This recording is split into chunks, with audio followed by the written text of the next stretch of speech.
Well then, why should I place my trust in you? Holy maiden from afar. Wait, this is... I don't quite understand what you're trying to say. Since the prophecy has already pronounced your name as Chrysos, heir of death, Akima ought to treat you as an esteemed guest. However, you seem to have no intentions of concealing your involvement with the Council of Elders, while most likely being aware of my issues against them. I cannot deny your claim. It was the Council that offered this room to me, and they had only one request. They want the curse of death to be completely subjugated to your will. I was agreeable to that request. But why? I am unable to rid myself of this innate curse. However, from this day onward, I shall use it according to your will. I will never make any superfluous moves on my own. I see. So that is how they plan to control the Flame Chase journey. They have shifted the heavy responsibility of granting death over to me. If I ever become obsessed with executing people, they will then have ample reason to terminate the Chrysos heir's journey. And yet, you seem to not mind. This is quite surprising to me. That's because the fate that we were born with is a burden far heavier than that of an individual's life. I've woven many unforeseen events into the tapestry of fate. This is but one instance. Tidy up your precious garments and come with me. Akima welcomes you, Castoris.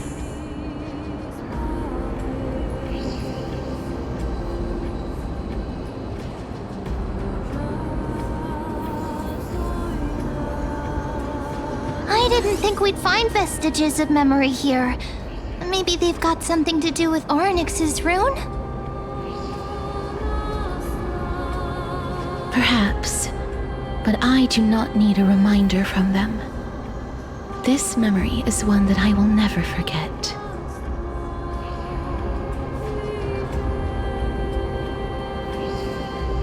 I really want to repay her for that trust. But why would this memory appear right now? Is this really Orynyx's power?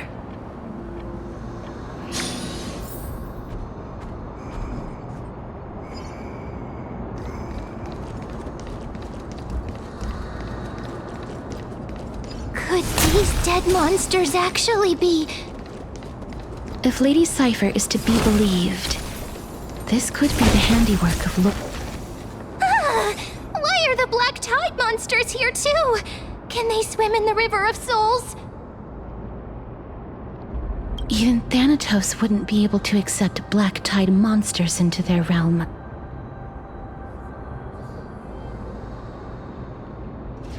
These traces seem to suggest that anybody who trespasses upon death will pay a heavy price.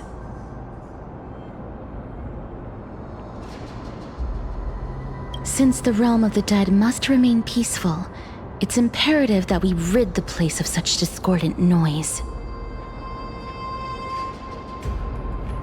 Please stay back. Let me deal with these enemies.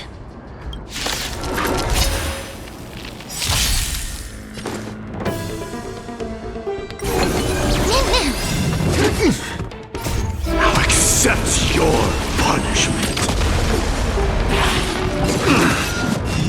So feeble. Receive divinity. I am struck.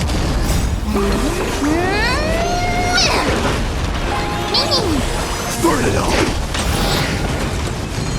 I underestimated you. The dead return!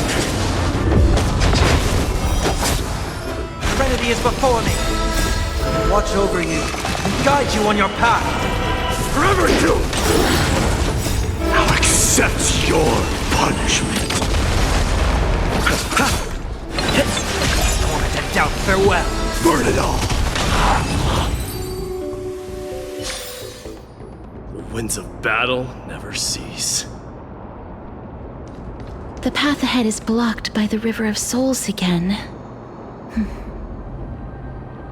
In that case, let's go back to the past. This miracle sure is handy. This is yet another aspect of a Titan's divine power.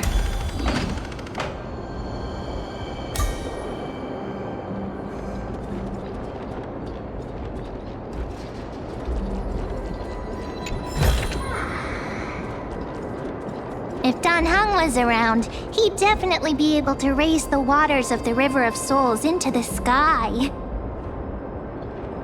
If Lady Hycelens was still alive, I think she might be able to do that too.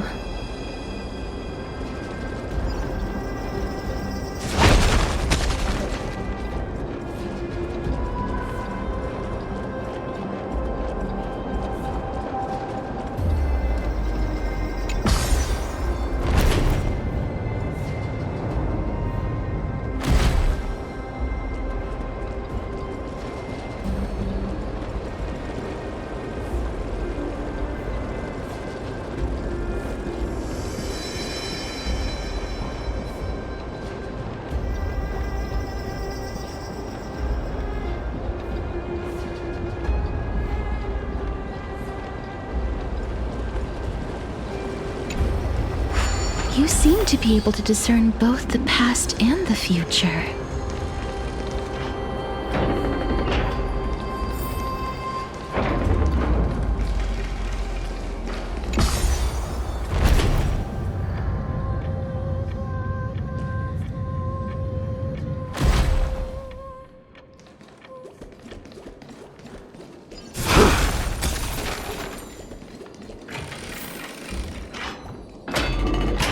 This place must have been a beautiful courtyard in the past.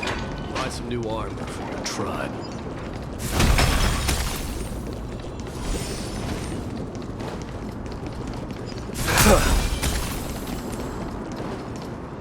Please excuse me. I am but a scholar from a distant land who had the misfortune of falling into the River of Souls and turned into a member of the dead. This one seems to know that she's already dead. Oh, I was merely speculating, but it seems I was right. And you, I recognize you.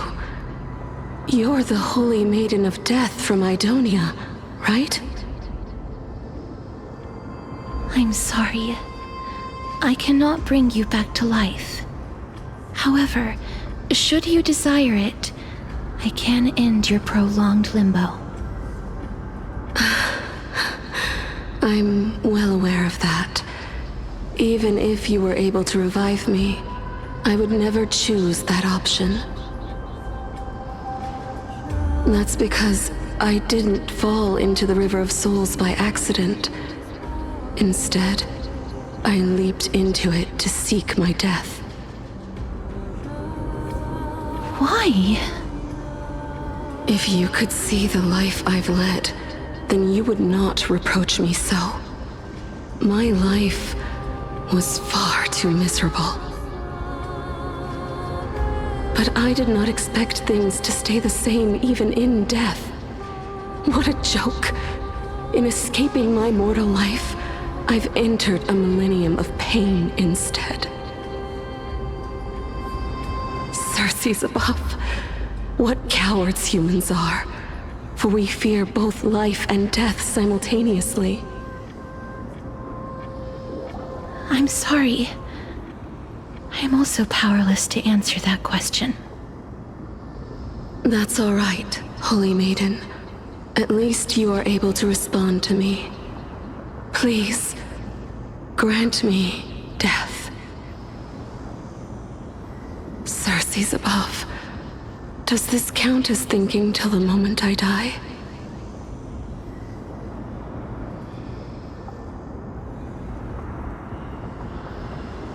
I have seen too many farewells. Her distress is quite commonplace. There are those who will end their lives over what seems to be the smallest of worries. For some people, this power that I possess is a blessing rather than a curse. But I never managed to convince myself of that. Cass, are you still trying to create a world without death? Yes, because when placed under time's vast scales, there is no worry in this world that cannot be solved. This is a wish that I've held for almost a millennium. My mind might have changed once upon a time if people managed to strike up a friendship with me. But I've never been more firm in my conviction. Now that I've learned about your near-death state, it is my duty to wipe death from the face of this world.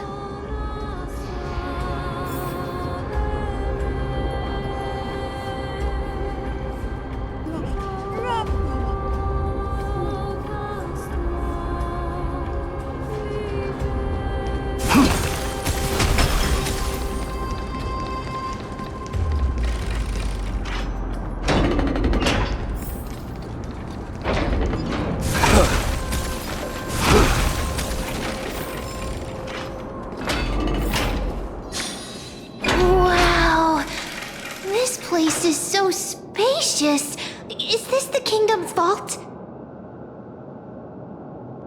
That's fine and all, but we need to lay down some rules. We're not gonna return to the past to steal things. Do we need to enter that doorway to climb even higher? There seems to be a person. Oh, more like a soul guarding it. But how should we get up there?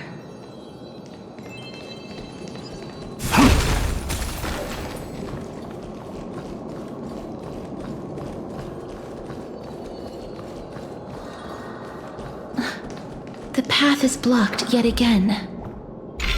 Oryx's 8 always appears in times like this. How convenient.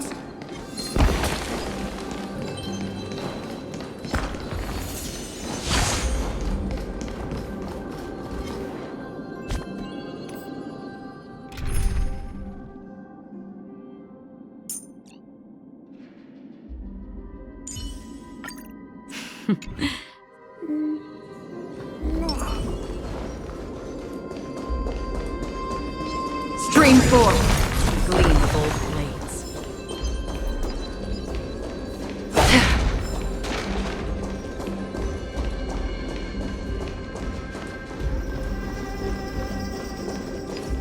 Look, there's even a platform lift over there.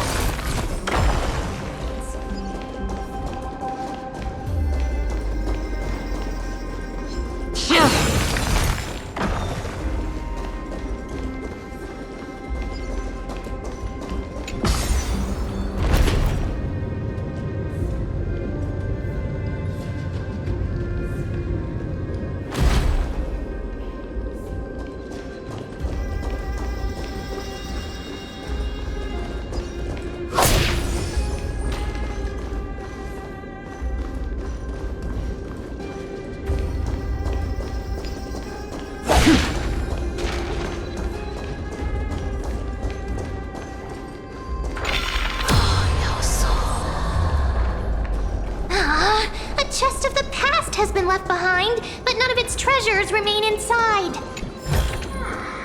Seek, and you will find.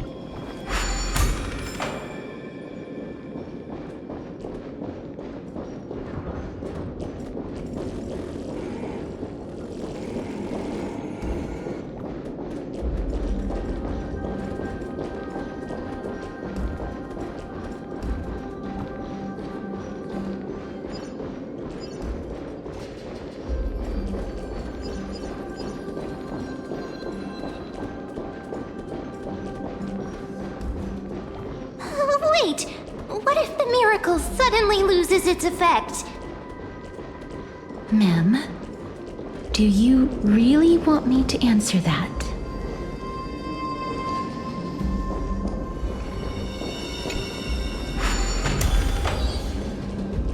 Stay back. Don't come any closer. Don't come near me. Why does he look so panicked? Did the black tide monsters frighten him? Or is he actually scared of his own extraordinary power? There's no need to be alarmed. We're just passing by the area. See? None of us look threatening.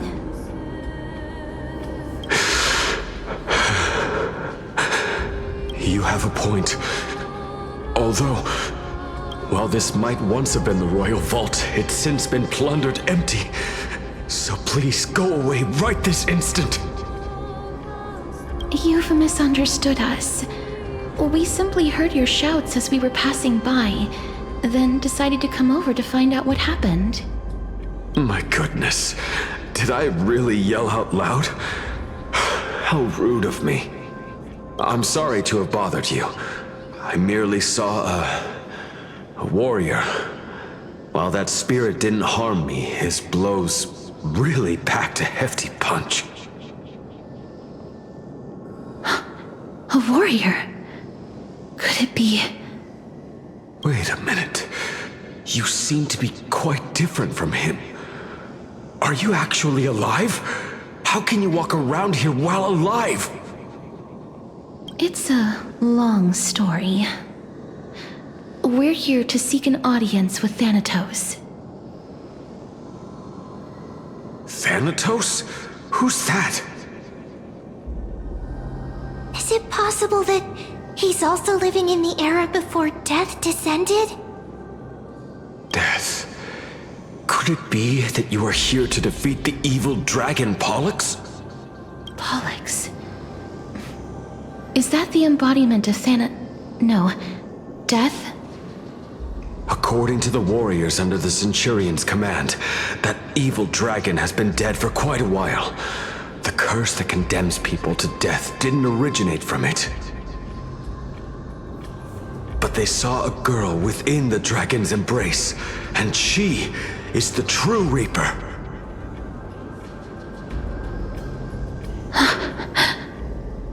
Pray tell, where is that girl right now? I've heard that the Queen spared no effort in bringing her back to the castle. Her Majesty intends to control all of Amphorius with this unprecedented power. As for whether this rumor is true, well, no one knows. You have my thanks for the invaluable insight that you've given us. Please, treat this touch as a token of my gratitude. You...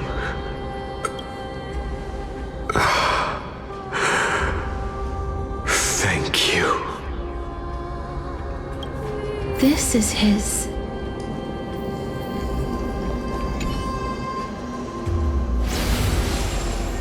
Then you granted him death? That isn't like you. You would have refused even if I commanded you to do so. I don't know.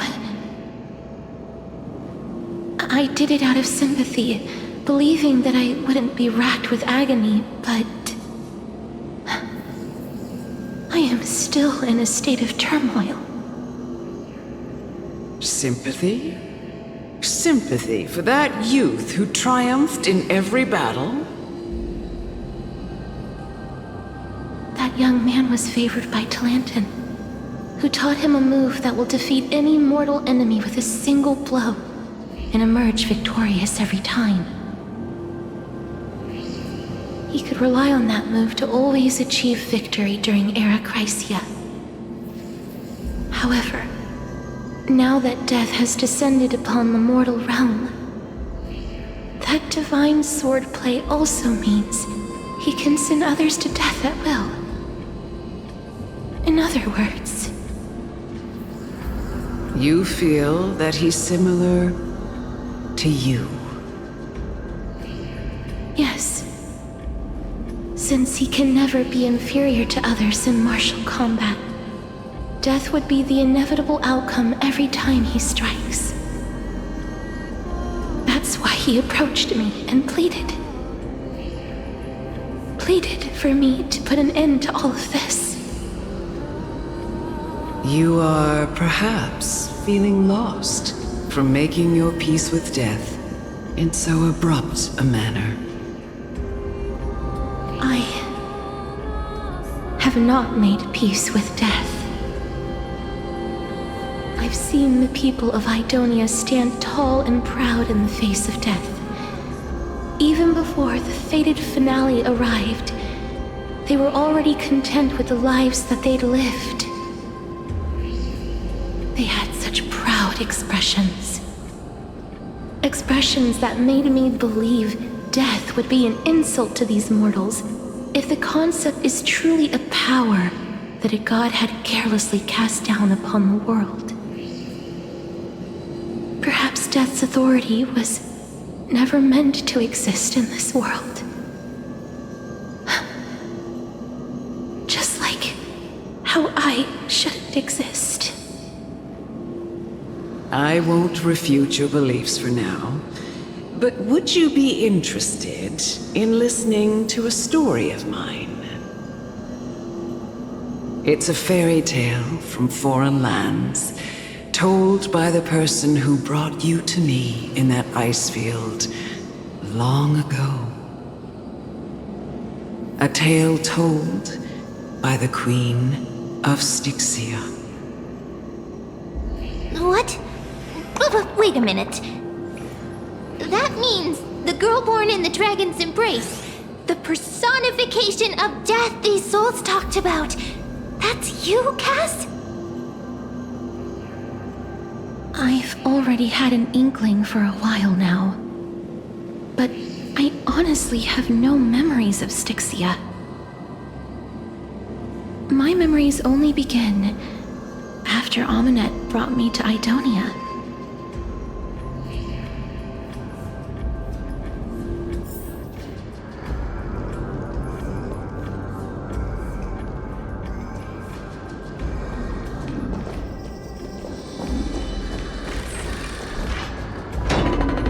Don't look back. Keep moving forward. Always.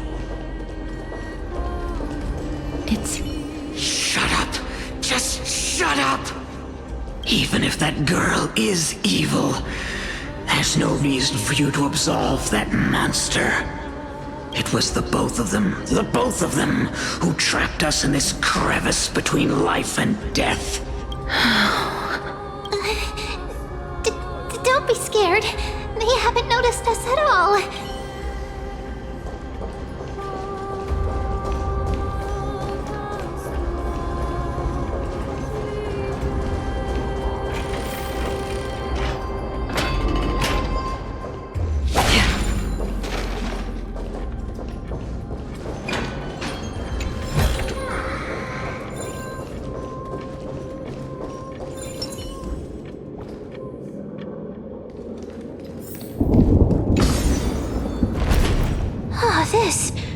This is...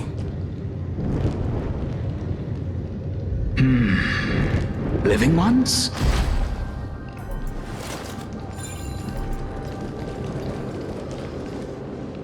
Oh, could you be the scions of Styxia? Did you hear about the great work that I'm doing here, and have thus arrived to give me the last material that I need for transmutation? great work? Have you heard of the great name of Pollux, perchance?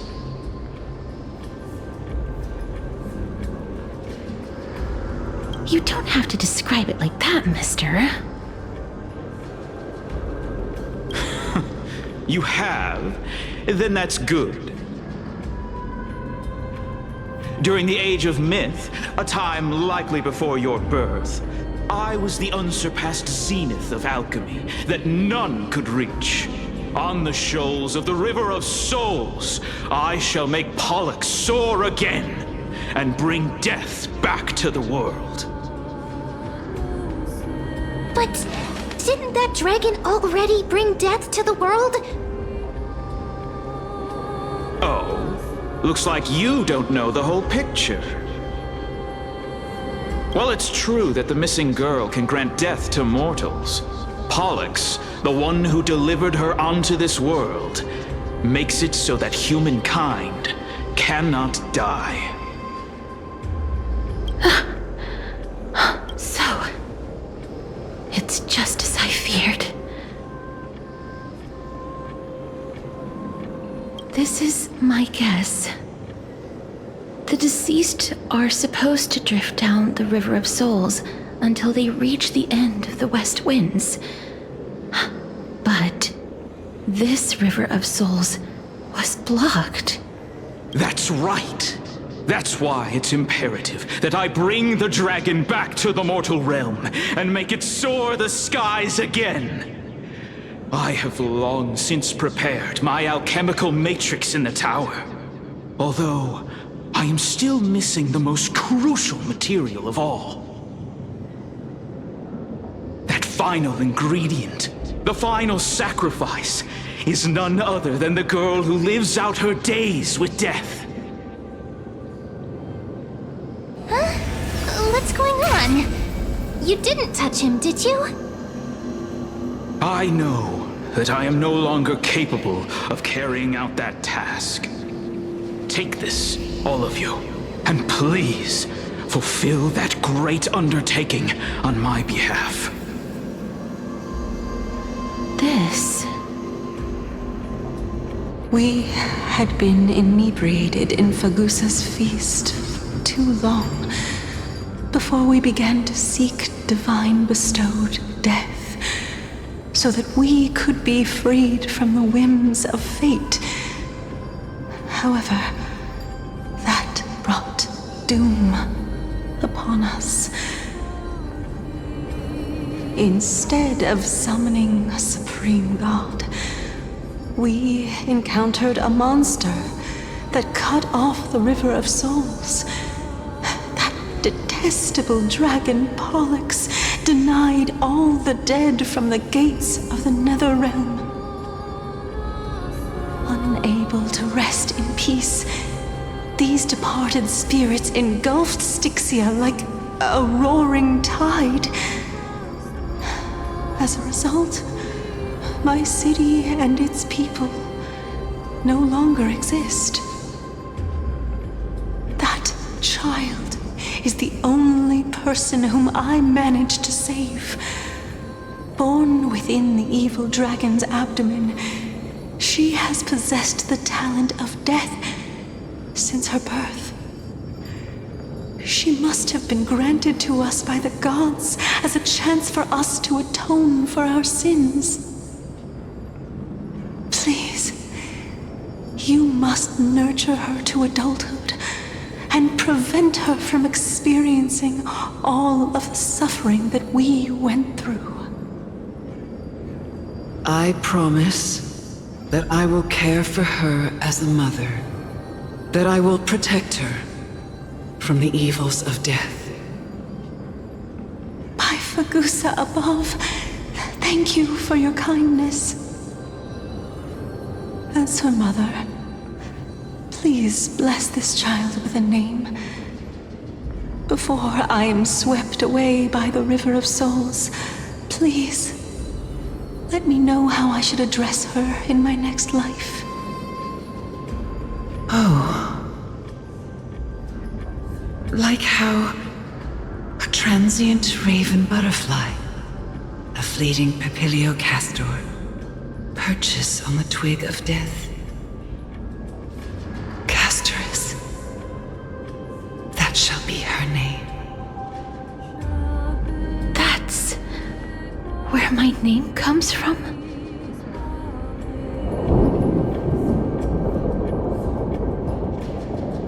The sound's back. What is making that ruckus?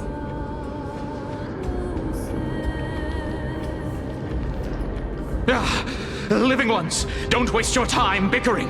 The Netherrealm's wrath is falling upon you.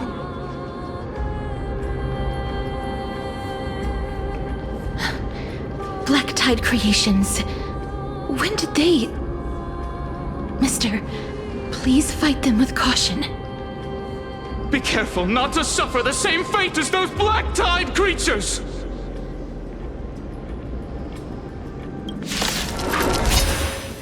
Everyone, hide behind me!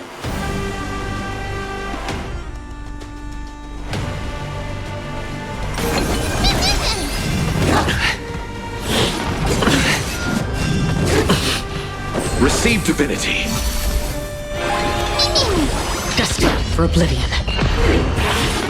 So feeble. Forever do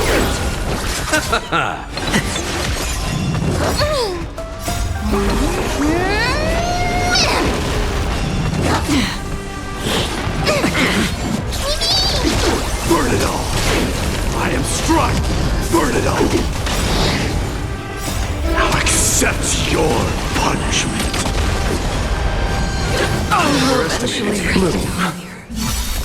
Repay. The dead return!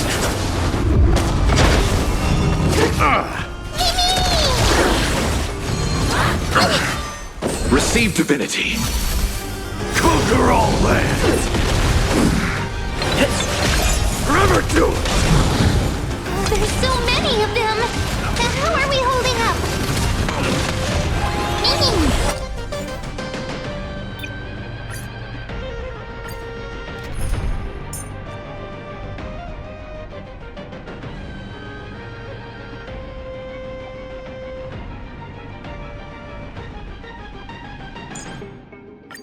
May our journey be free of...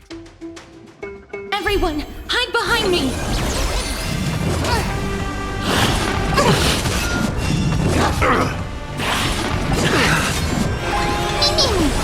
Forever do it!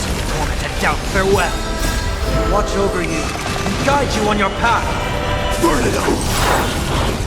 Through my blood! Now accept your punishment!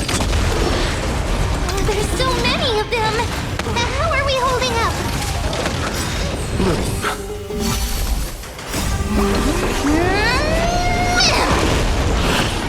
So feeble. Burn it all! Receive divinity. Repay. The dead return!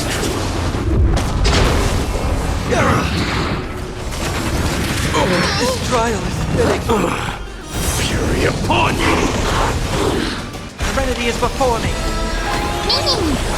Forever do! Now accept your punishment.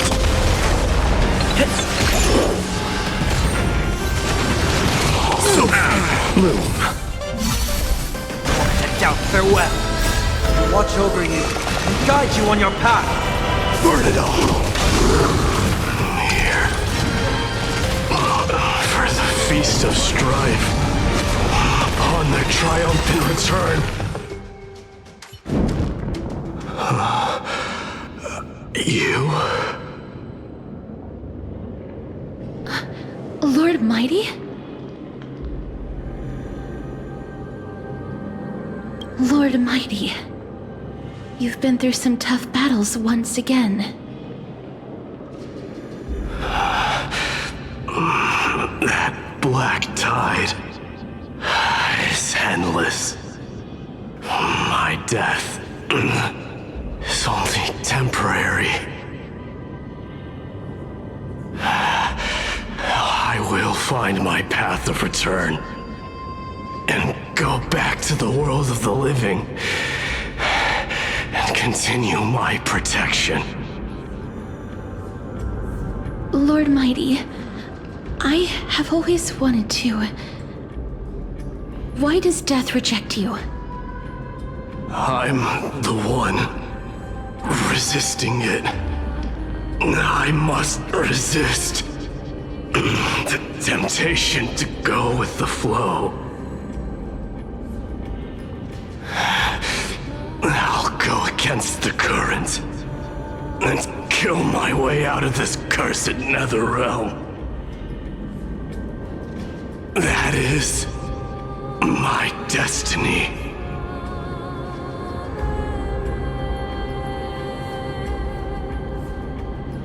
It seems like he's completely focused on resisting the temptation of the dead's whispers. He's working hard every minute to deny death. It seems his battlefield is not limited to the world of the living. Lord Mighty, are you willing to travel with us? We're headed for the Matrix inside that tower, to summon Thanatos from their prolonged concealment.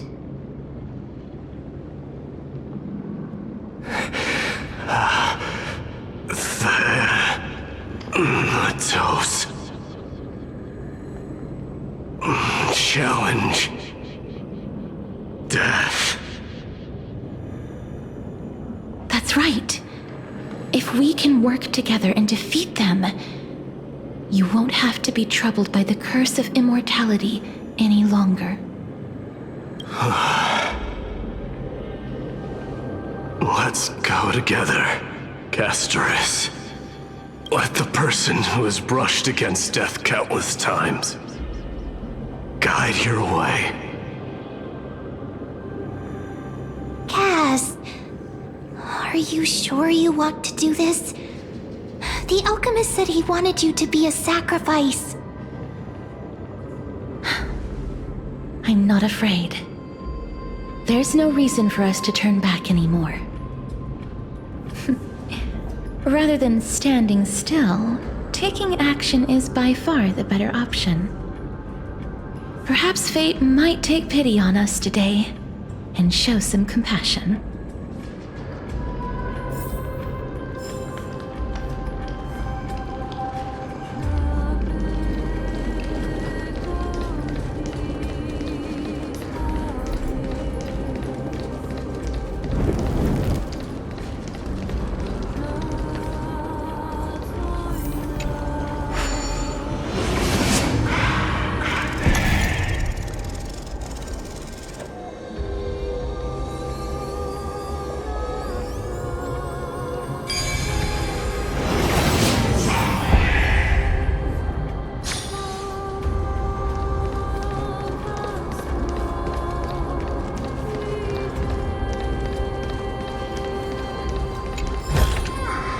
Take it. Buy some new armor for your tribe.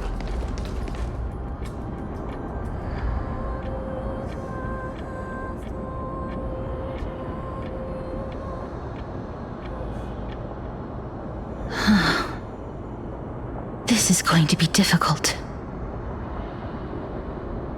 Please calm down. If you were to fall into the icy cold river of souls, I'm afraid that you really would die here. If I was more powerful, I would be able to carry one person with each limb and fly the four of us to the other side. The Rune of Recollection is here, but I can't find a miracle orb anywhere. So weird. Oh, could it be in that collapsed tower in the distance?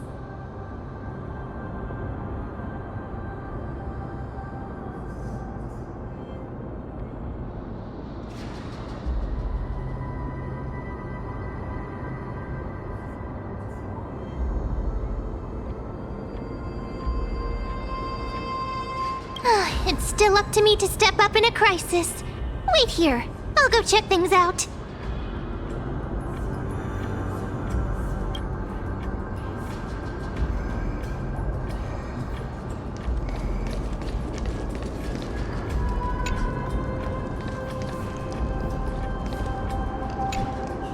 Just shout for me when you need my help!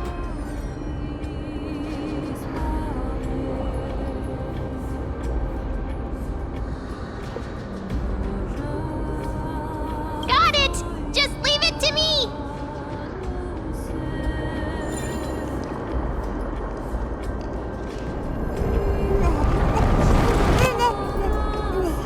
Mem did it. The miracle is... The miracle's range is limited. Please come a little closer.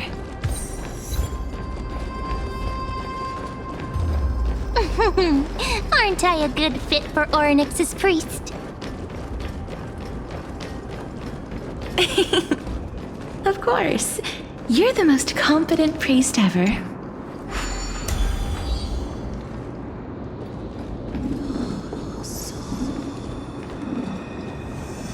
The alchemical matrix should be behind this door.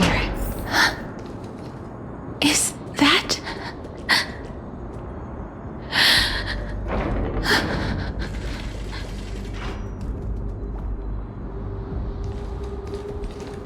Wow, there are so many of you! It's little Cass and little Gray. Oh, there's also little D and the pink puppy! Trian? Aren't you... Get what? I'm getting even more confused.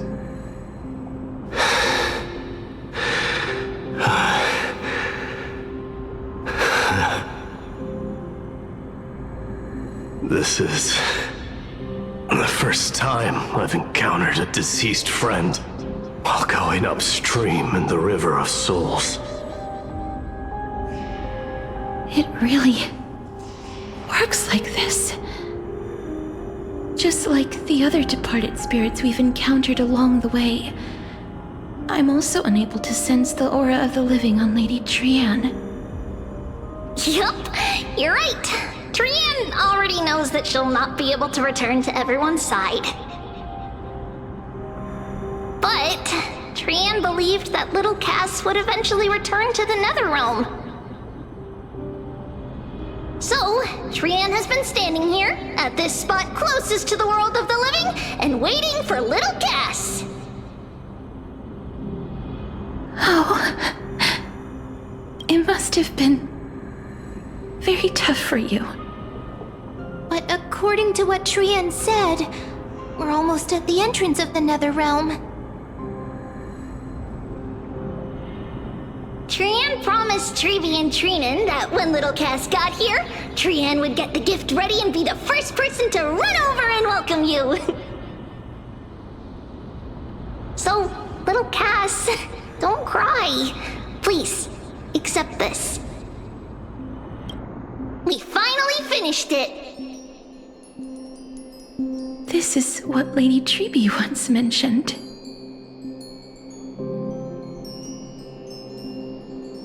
The gift for me that you didn't manage to finish.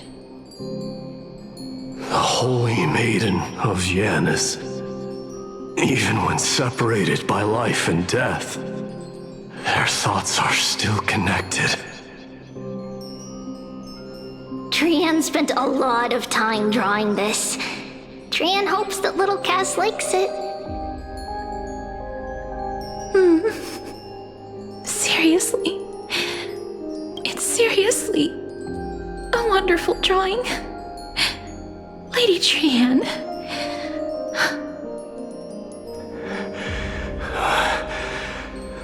This is our flame chase journey. Little Cass, we don't know what your journey was like before. Trevi has always said that it must have been a very harsh and frightening journey. But little Cass no longer has anything to fear now, because everyone is here with you in this flame chase journey! That's right. Only now, when I see Lady Trian's gift, do I realize that I've already obtained so many things I would never have dared to dream of since I embarked on the flame chase journey. It's the first time I've gained so many companions. The first time I picked up the hobbies of crafting and photography. The first time I had dinner with someone else. The first time I went to the market to buy the Chimera doll I'd liked for a very long time and hugged it to sleep. The first time I wore a dress personally made by Lady Aglaya. The first time I went for a walk with Lady Treeby, Lady Trianne, and Lady Trinan. The first time and looking back at all these experiences I never thought were possible. It feels as though the scales of my life had shrunk from centuries and decades down to minutes and seconds. And all of them are so precious. I took countless photos in the past, but they're all black and white landscapes. I don't have a single one with friends. If I had known, I would have taken more pictures.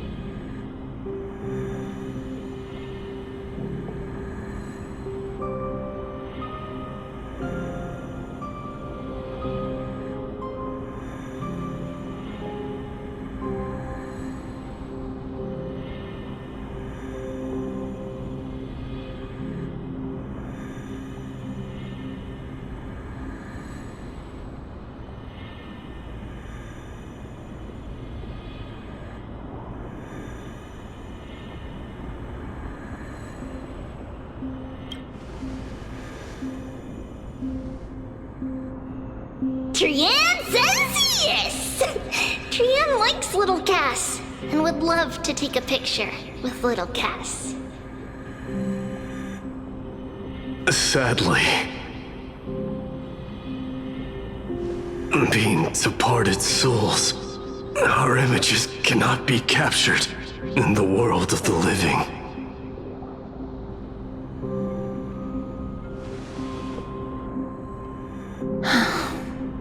I thought so too. What? Are we seriously going to leave any room for regret?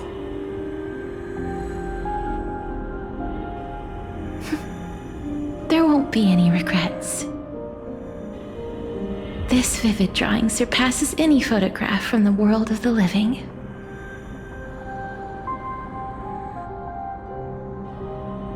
Little Cass smiled. Treeby, Trinan, and Trianne's wishes finally come true! I remember you once said that fate is not the flowers that bloom at the end of the road, but where people tread beyond the gate. Now, the path that belongs to me is about to reach the end. Thank you for bringing me the final key. Key? Little Cass, why are you talking in riddles all of a sudden? I have a feeling that soon, this gift of yours will become the key to saving Mister's life. Wow, that's amazing! Then keep smiling and carry on bravely! Little Cass, Little Gray, everyone, see you tomorrow!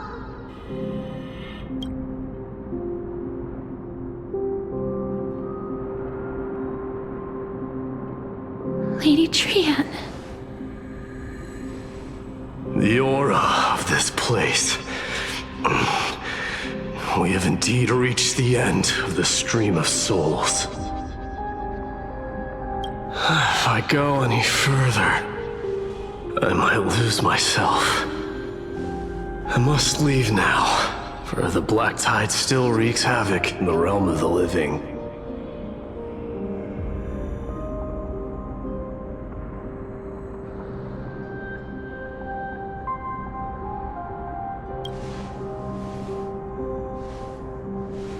I seek not to enter the door to the nether realm. Castorus, will you fulfill your duty for the flame chase?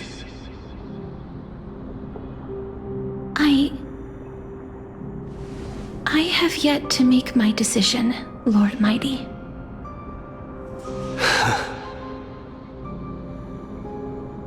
No matter. Make the choice your heart desires. Even if it takes 1,000 years of waiting. I will continue to fight till I die. Then rise from death. Till the miracle descends.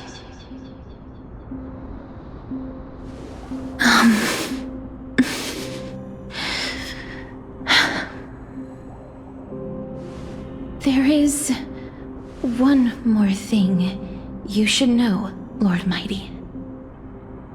What is it? Professor Anaxa may have deduced the principles behind the Era Nova. You and I may be reincarnated as strife and death in the next cycle, becoming calamities wreaking havoc upon the world. I see.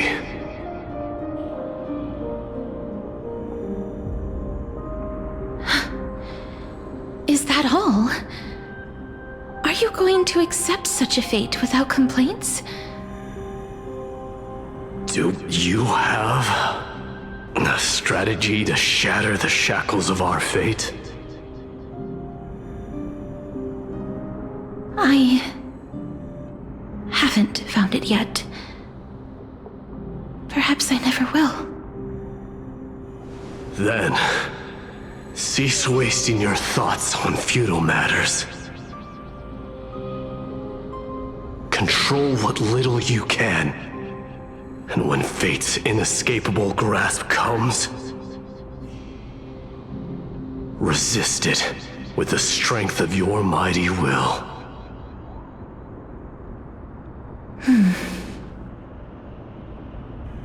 Thank you, Lord Mighty. I will find the right decision.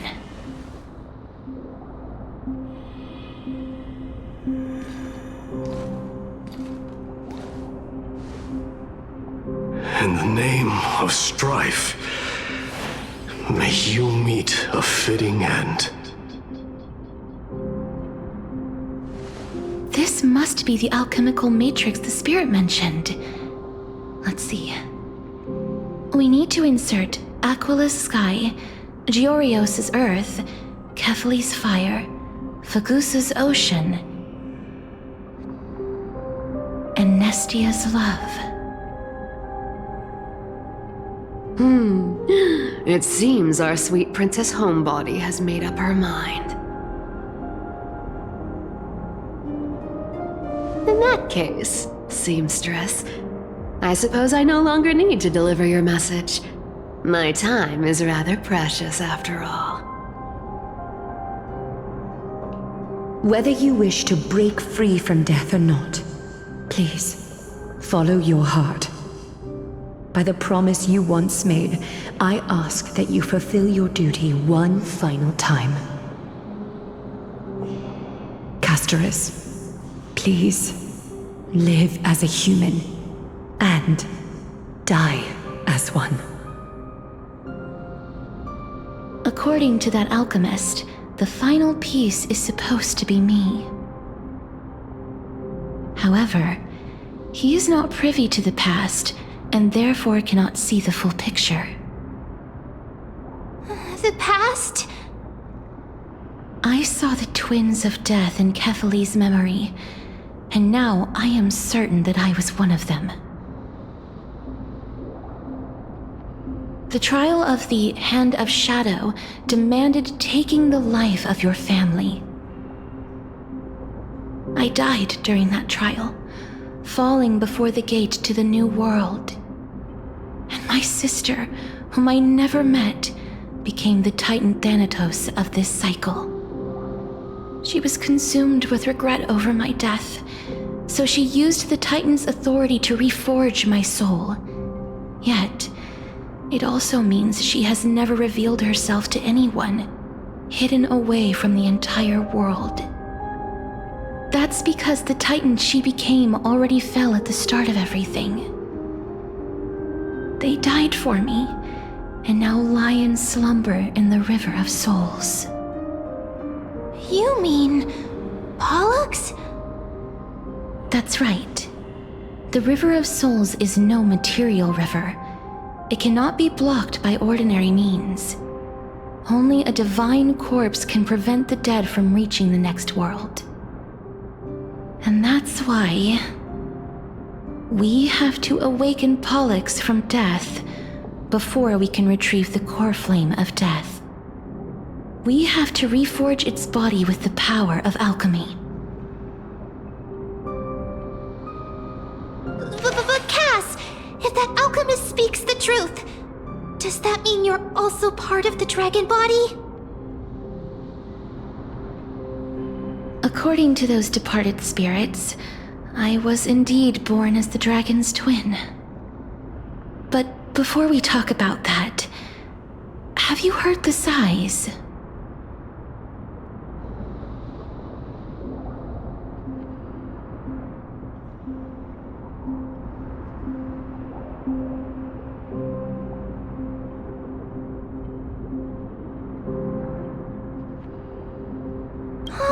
I heard them too.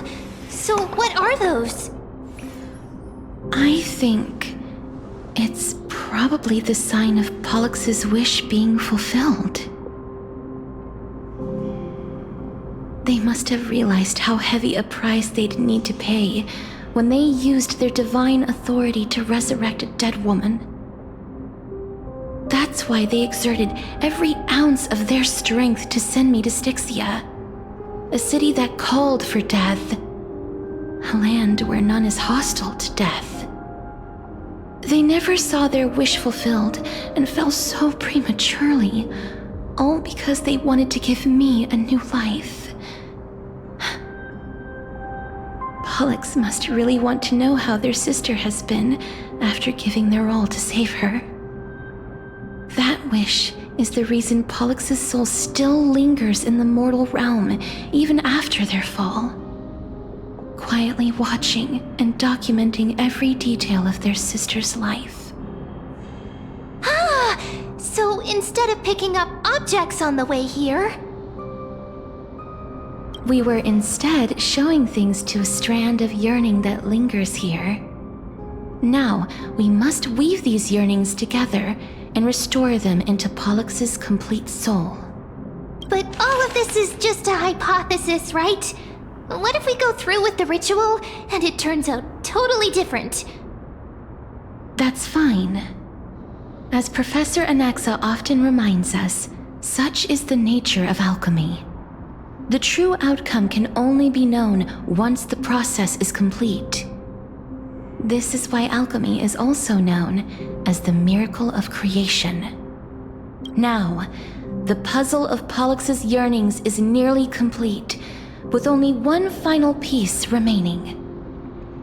I shall reveal what they have been yearning to know in the alchemical matrix. I will show them my whole life since I left Styxia. Lady Trianne has already drawn a picture of my entire life, and it is now in my hands.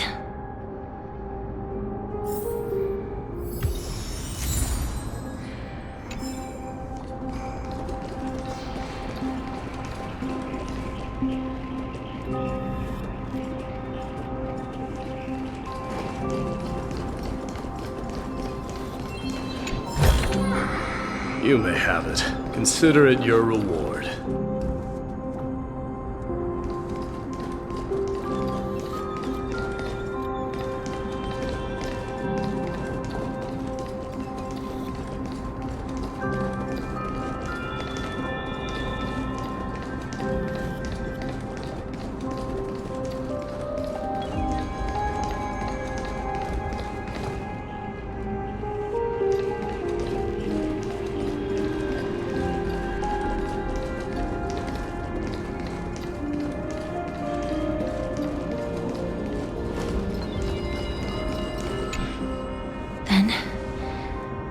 Let the ritual begin.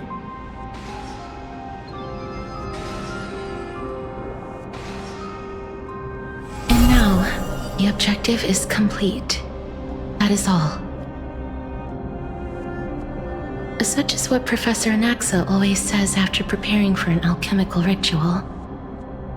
And now... Pollux, I shall lift you from the river of souls and reforge your soul. Perhaps you will be disturbed by this, and your body may become horrifying to behold. But if even the slightest trace of your soul remains, the soul that once ferried me to this side of the shore, then please, look at me. I wish to thank you in person. I have obtained everything you sacrificed your divinity for. Lady Almanette. Did she recognize you? Oh, she must be the first soul we can communicate with here, right? I'm afraid she is just another spirit trapped here, like the rest of them. The only difference is that I was there when she died. Please, go on. I'm listening. Are you about to tell the story of Styxia? Yes. You're just as smart as I imagined, but... never mind. Now's not the time. There's no need to worry, Elder. Take a look around you. You're already at the resting place of the dead. The world of the dead. But how?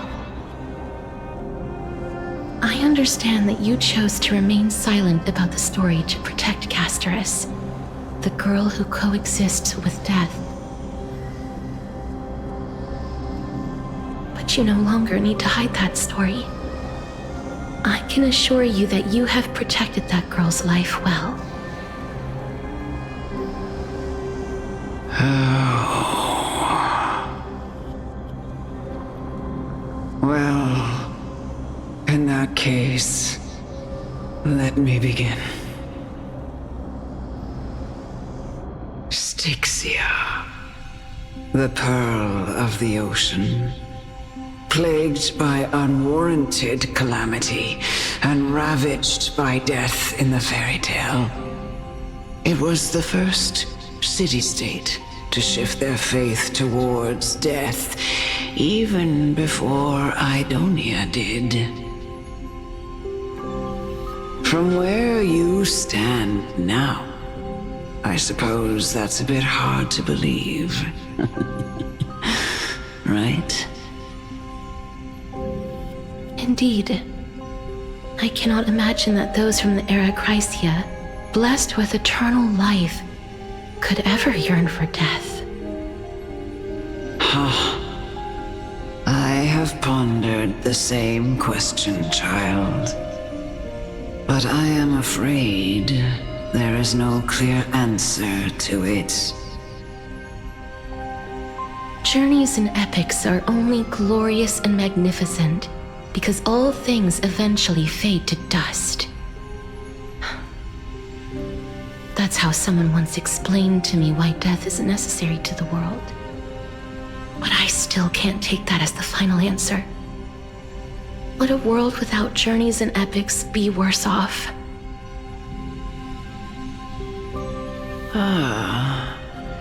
I take it the one who spoke this line was a general, or perhaps a warrior.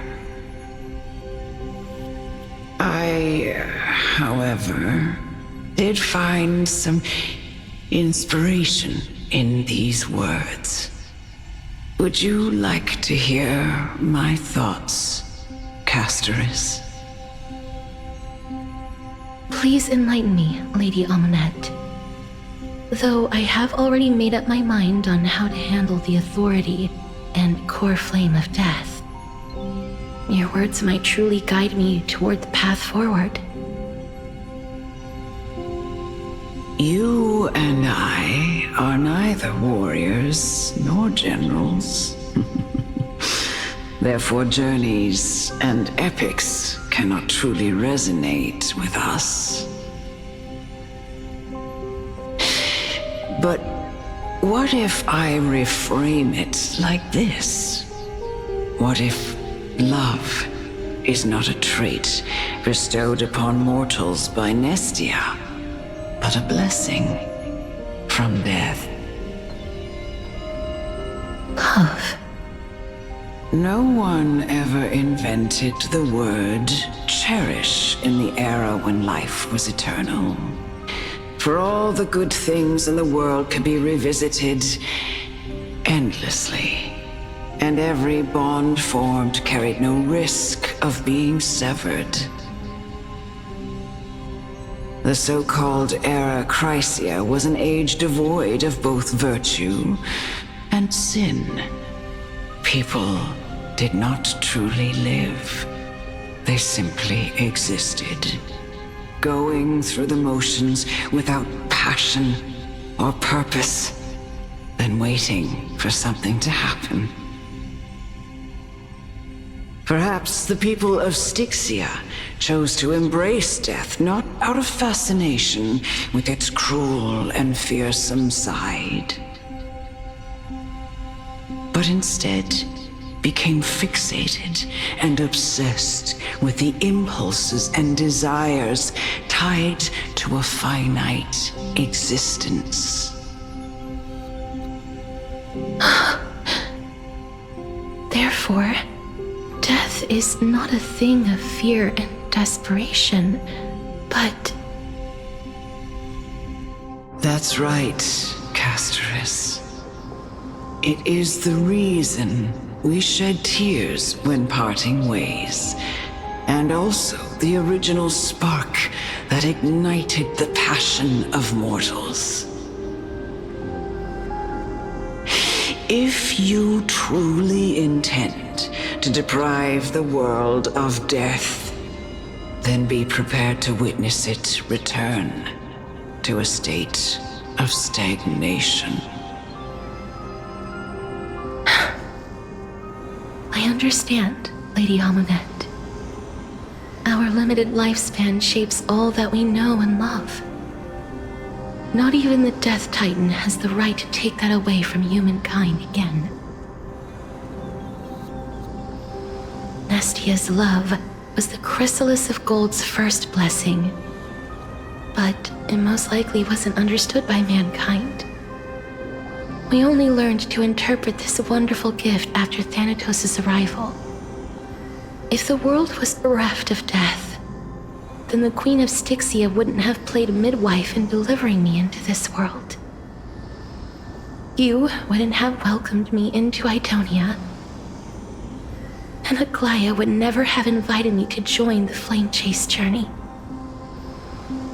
None of these stories would ever have happened, and I would never have lived, let alone found happiness. Thank you, Mother. I will use all the love I've experienced in this long life to complete the final miracle. My teacher, Anaxagoras, grant me the wisdom of all things. I call upon thee, the stripped dead dragon's corpse.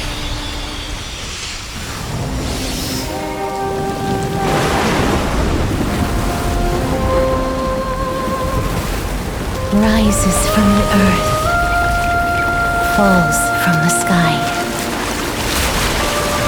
As above, so below. This is the greatest power of all powers, unstoppable in this world.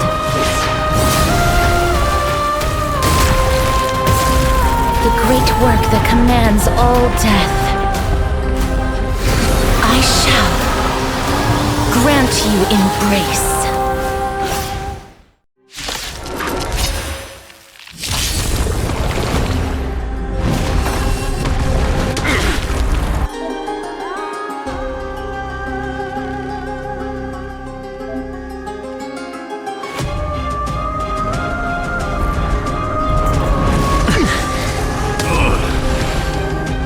this flower bloom.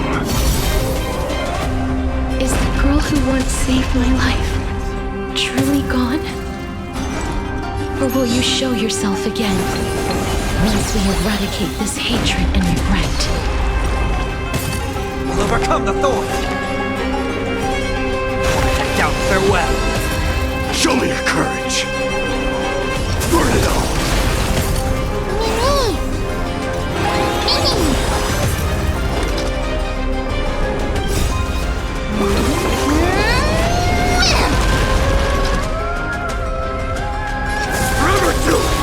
Through my blood, dying soul, now accept your punishment.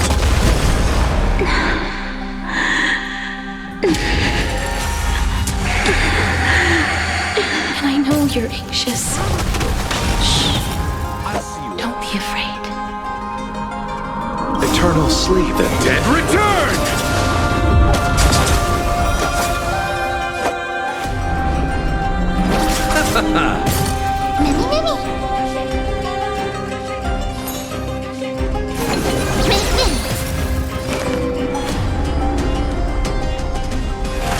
Trinity is before me. Burn it all.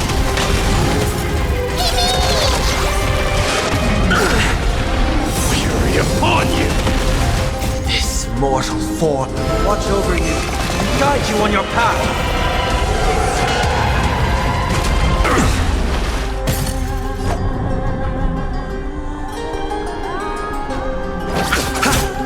Bloom. I can't die.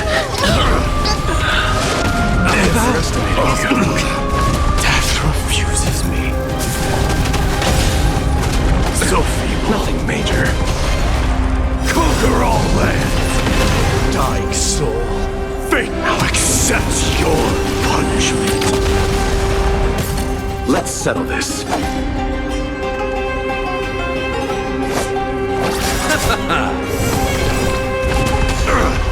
Eternal sleep is the dead return! Burn it all.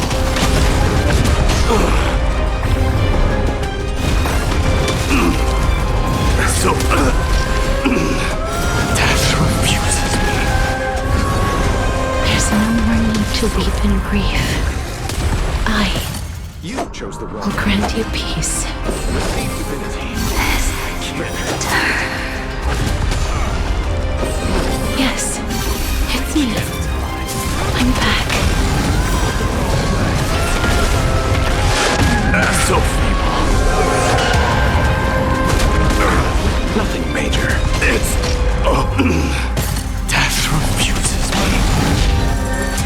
Be careful. They may be moving by instinct, but there is fury welling up within them. Punishment.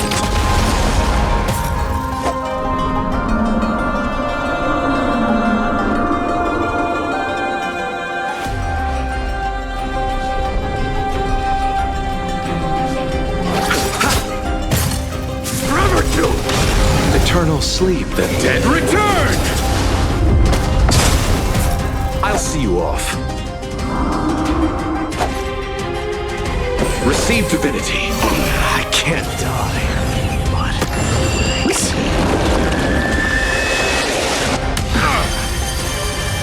It cannot come to pass. Conquer all lands. Burn it all. Death refuses me.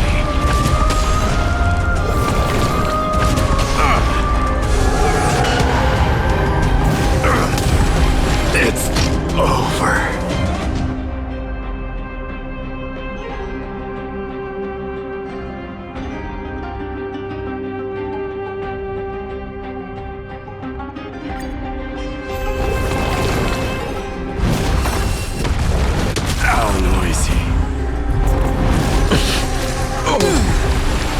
Is the girl who once saved my life truly gone? Or will you show yourself again once we eradicate this hatred and regret? I can't thank you enough. Eternal sleep, the dead return!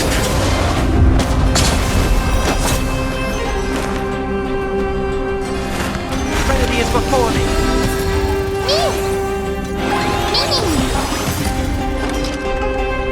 Burn it all! You chose the wrong enemy. I underestimated you. Through my blood.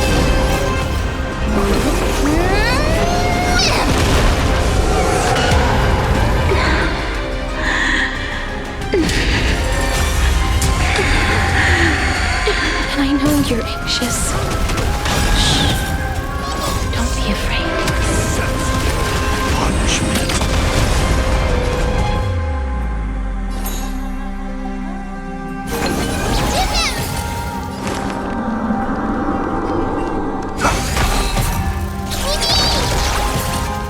Fury upon you. Burn it all. There's no more need to weep in grief.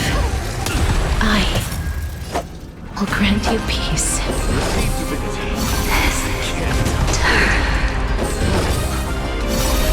Yes, it's me. I'm back.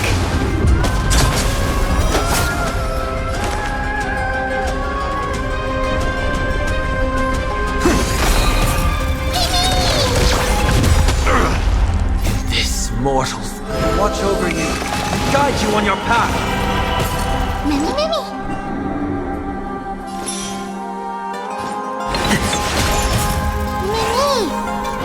Many.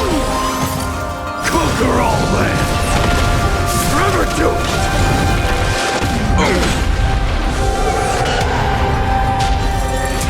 Be careful. They may be moving by instinct, but there is fury welling up within them.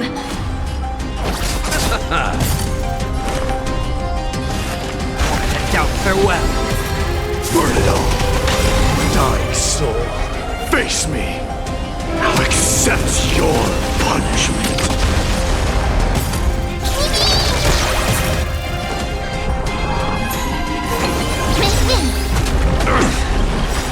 Fury upon you. Please, don't turn back to the Nether Realm.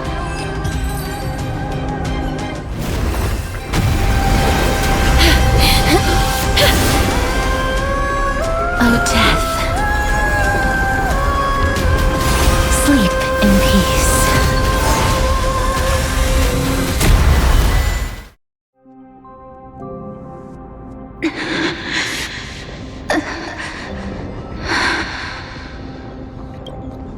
I'm sorry I have to wake you up from ancient death. And I know you're anxious. Shh. Don't be afraid.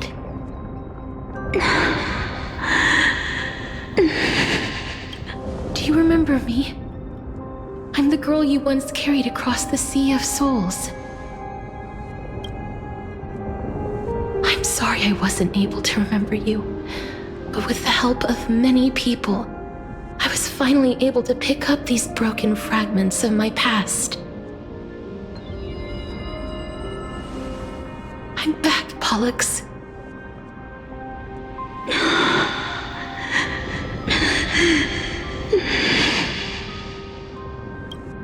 I know this might not be what you wanted.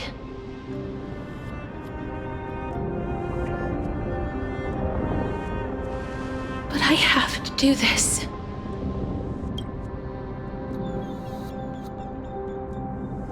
So please, carry me across the Sea of Souls again and return me to the Netherrealm, just like you did in the past. Please take me to where the core flame of death rests.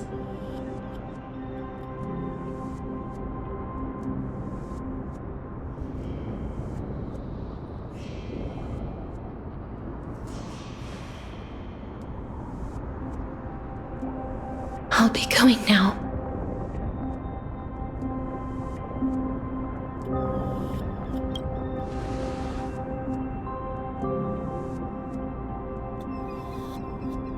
They may look scary, but as long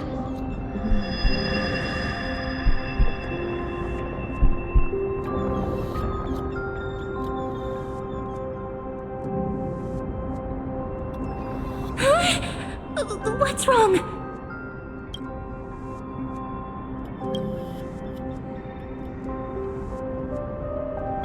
Are you... What's wrong with him? His time is almost up. If I don't go now, I'm afraid his soul will return to Thanatos' embrace before me.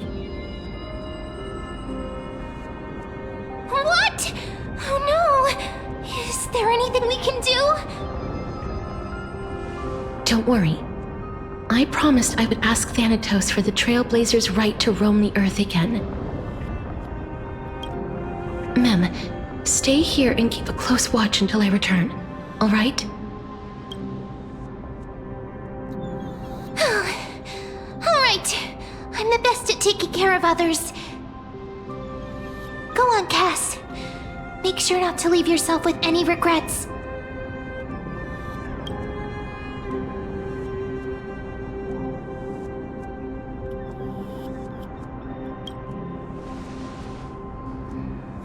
That's not funny! It's a deal then.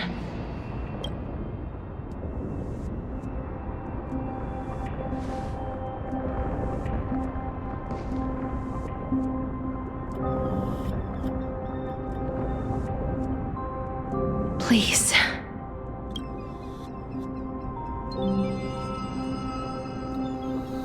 Wait for me.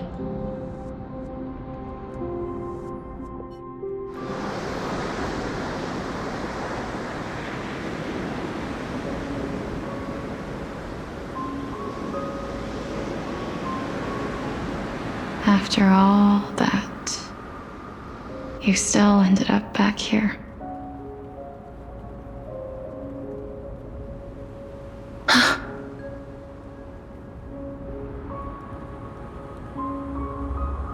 So the legends were true.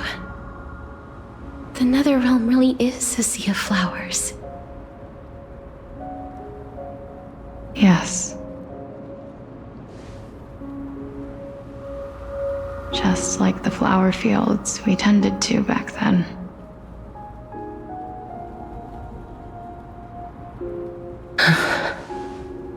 Is that you, Plixia? Do you remember me? I don't have the memories from that time, but I've seen you before during an experiment. I see. Call me Thanatos, then. It'll be easier. However, since you recognize the name, you must already know everything about Thanatos, right? Yes. I'm here to reforge the order of life and death in Amphorius.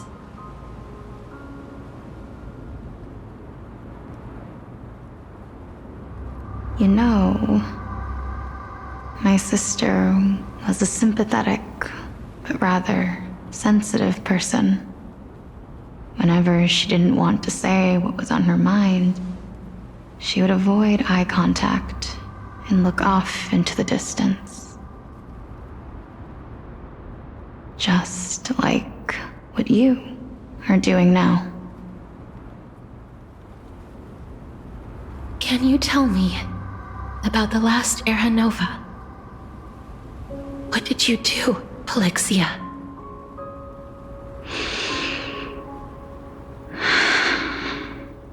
Where should I begin?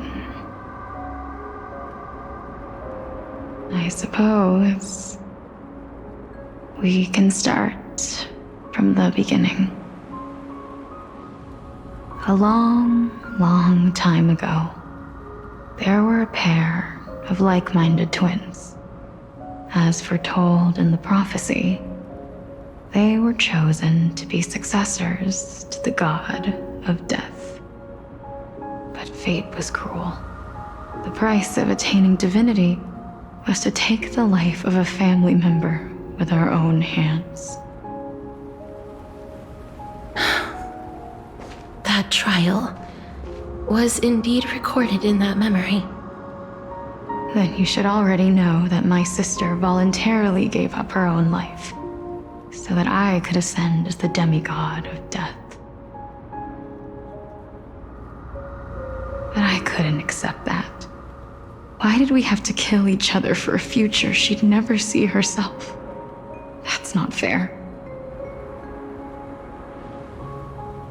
So, while weaving the laws of the new world, I shattered the forbidden bottom line for life and death.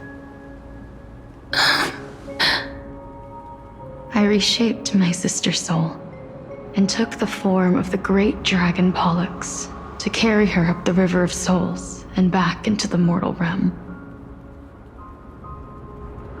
But our fates were already decided and manifested in unexpected ways in response to my futile actions. Aging is an unbreakable law of nature laid upon humankind, created at the same time as death.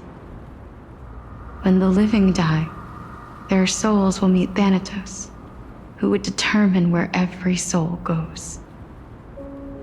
If the Reaper raises their left hand, the soul is granted death and allowed to enter the Netherrealm to await reincarnation. If they raise their right hand, the soul is rejected by the Netherrealm and returned to the mortal realm to continue walking the earth. That's why the Hand of Shadow can only lay down judgment and not embrace another being. Yes. Death was originally a pair of hands, but they were split in twain when we reached the mortal realm, never to touch each other ever again. The half of Thanatos that represents life, the undying human who grants death, that was the curse I forced upon you. Then, what about you? As the half of Thanatos representing death, I shoulder the fate of defying death. I died the moment I entered the world of the living. From then on, my Titan also no longer existed in this world. The cycle of life and death stopped. Souls were denied their audience with death and were left stranded within an ever-rising river of the dead. What irony. My selfish desire to save your life gave you and the world a fate far worse than death instead. Then, what was left of my reason was left behind in the Netherrealm, where I've been taking care of these flowers day after day, until there is now a sea of them, all while mulling over the subject of life, death, parting, and enduring in endless loneliness. Fate is absurd indeed. Our lives were a mirrored image of one another, like a pair of hands. Even so, we arrived at the same destination. We walked different paths, yet experienced the same pain. I had hoped that maybe you would at least have a good life in this cycle. I'm sorry. I lived my life well. It didn't go to waste. As far as I'm concerned, you did nothing wrong. Even though I forced the authority of granting death to humanity upon you, a total stranger. Too many responsibilities were forced upon me in the course of this long journey. I was once lost, even upset. But I realized recently that if it weren't for your blessing, I wouldn't have understood the source of these emotions, nor would I have realized my purpose. I wouldn't have made it here to reunite with my missing half. And we wouldn't be discussing our past while sharing the same view of this landscape. I wouldn't have understood the meaning of our existence. The meaning of our existence. This sea of flowers blooms on dead land because we sowed it with the seeds of our separation and watered it with our tears of loneliness. Yes, the only thing death is allowed to create are flowers that bloom from blood and tears. That's why Thanatos cannot create living beings at will, nor can the hand of shadow determine a person's remaining days. Because the life and death of mortals should never be dictated by another's will. Are you saying there's no point in Thanatos' existence? No. No single being can bear the scales of life and death on their own, not even a god. Life and death weigh equally heavy. We both know that now, don't we?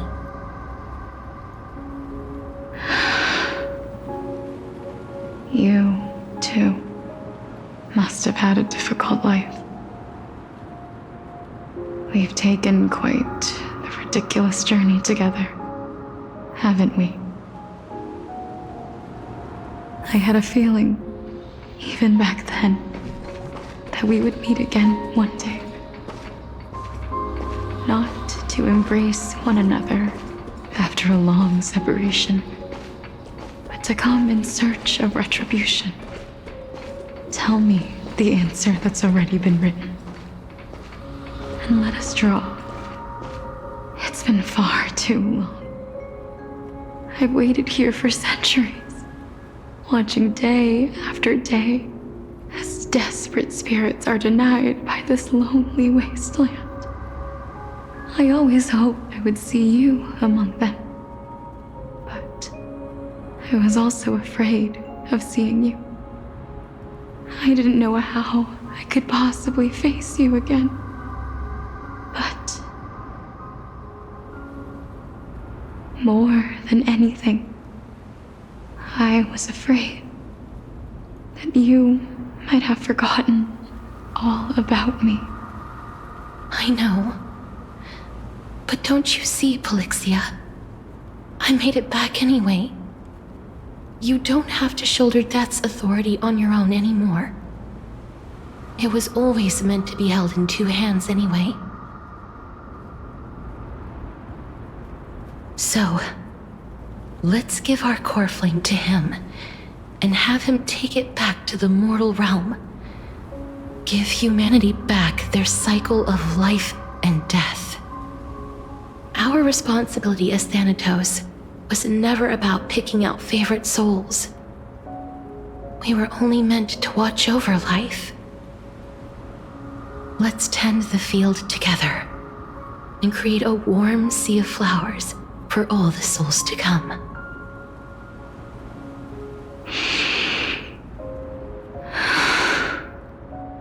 What do you think, Polixia? Yes, just one last step. You shall wither, and through that, the dead will sprout again from the remains, and be reborn with the dead flame. As foretold by the prophecy, Thanatos' authority is only destined for only one person to wield. As the Chrysos heir of death, as their demigod, as a titan, our fated moment has arrived once again. Just like before. Yes, just like before. But unlike that time, The ones undergoing the trial this time are prepared. You've made up your mind? Yes, as dictated by fate. But I won't be afraid. As long as you're here with me. Complete your trial in this life. Grant me the embrace of death, and light the spark of life ablaze.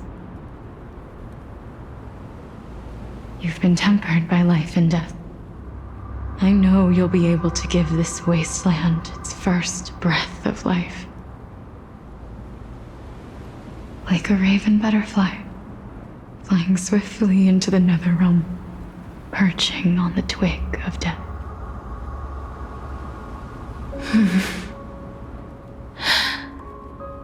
I will. After this, I will remain permanently in the Netherrealm. The River of Souls shall return here and rain down from the sky, scattering souls across the earth. The cycle of life and death will flow once again. This sea of flowers you sowed shall bear countless joyous or sorrowful souls, and bloom evermore.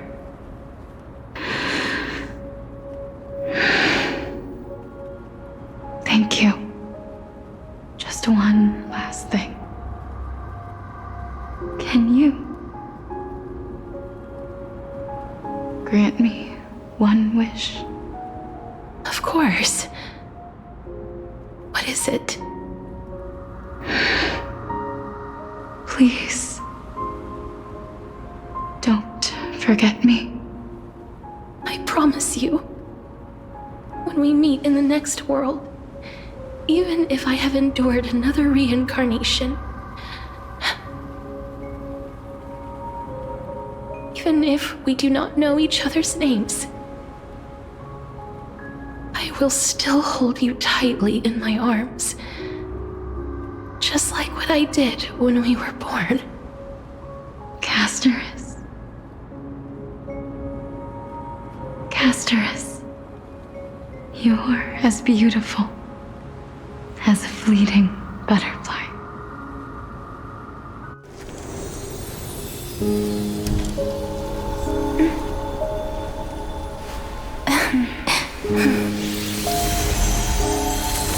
I will bring rest to death. And from now on, stagnant life will once again flow.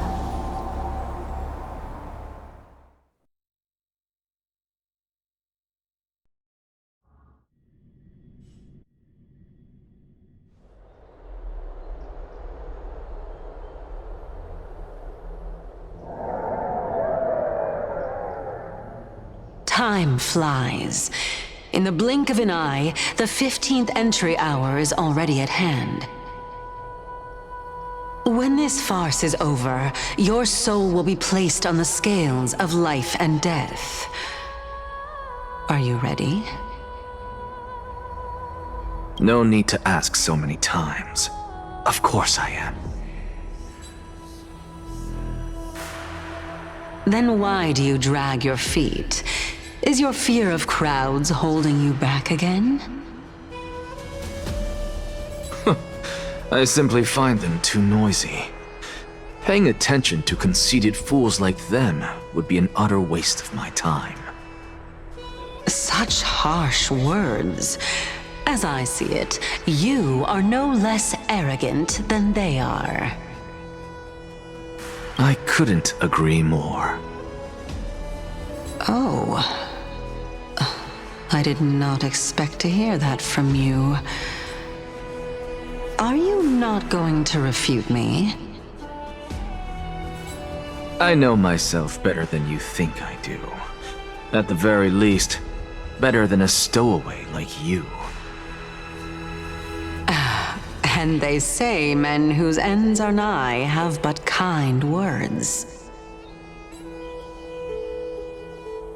Well, that is exactly why I chose you. Should I thank you for the compliment? The hour of the trial has come. Do you have an answer for me? And how will you prove the veracity of your argument? I suppose there is no point in putting this off any longer. Do you recall where we stopped the last time? You were saying that Amphorius's history is cyclical. Indeed. The demigods that bear the core flames eventually become the new titans at the world's end. Remember what happened on the Holy Mountain? Calypso, Naias. As their destined ends approached, one by one they left this world, leaving only the twins, who are fated to succeed death. Unfortunately, while their journey is consistent with ours, you and Calypso, as well as Nikador and Naias, act as supporting evidence. I can only come up with a rough sketch for my theory of a cyclical history. For all the pains I took to reach this point, I had already lost hope of ever obtaining definitive proof. After all, the past is in the past. Proving that we are the legacies of heroes of the past is a hopeless endeavor. That is, until I met a girl named Polixia and her sister. If Castorus was truly sent from the past to the present for the Titan's self-serving reasons, then having lived through 2 cycles, and with Styxia as the pivot, she will no doubt be the link to connect all of this together. If the Twins of Death can bridge 2 cycles to reunite at the shores of the Sea of Souls, then my hypothesis will no longer be just a hypothesis. And you too will get the answer to your question. Well, that is all well and good, but how can you be so sure? If there is even the slightest error in your hypothesis, the girl will be shattered. It matters not. The most important quality a scholar must possess is foolhardiness. If you are overly cautious, then you'll never have the gumption to make the first step, and change will never come. Besides, I, an Exagoras, am destined to overturn this farcical world. Come, let us go and teach those pathetic worms one final lesson.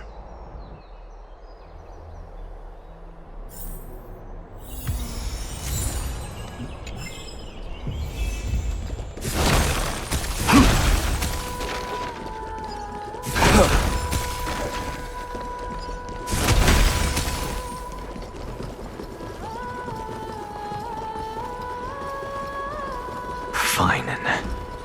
So they are leaving the final debate to him.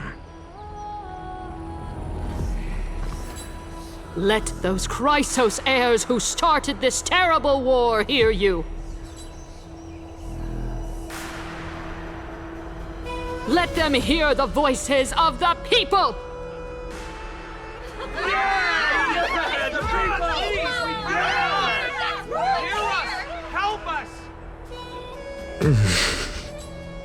As always, that woman knows how to stir up a crowd. Professor Anaxa, I thought you'd pass on this. Everyone must cast their vote, or this assembly would serve no purpose. Prof, do you truly think it's wise to entrust the fate of the world to an assembly like this? Akama has stood strong under this system for 1,000 years. It stands to reason that there is purpose in its existence. But that is not what you're asking, is it? What you really want to know is Aglaya making the right decision in entrusting the fate of the world to you? Nothing ever escapes you. I didn't spend all those years teaching you for nothing. Most people only take 4 years to graduate, if I recall.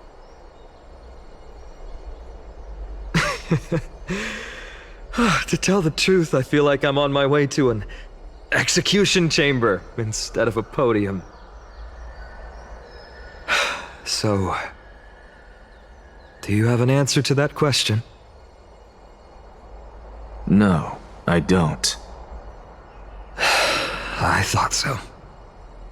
Because that question is not yours to ask in the first place. Is Aglaya entrusting the world to you the right decision? Don't make me laugh. That is a question that woman must answer herself. Why are you fretting about this on her behalf? Or have you been seeing yourself as her pawn all this time? Listen up. I'll say this only once. Flip your perspective around and ask yourself this instead.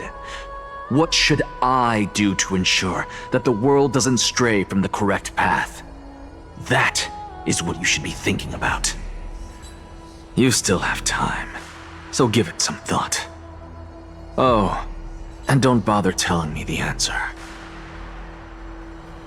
Tell it to those begging for salvation from the gods. Got it.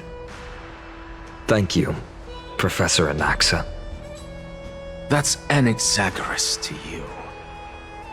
Who will you be voting for? That'll depend on how well you perform. May Circe safeguard your thoughts.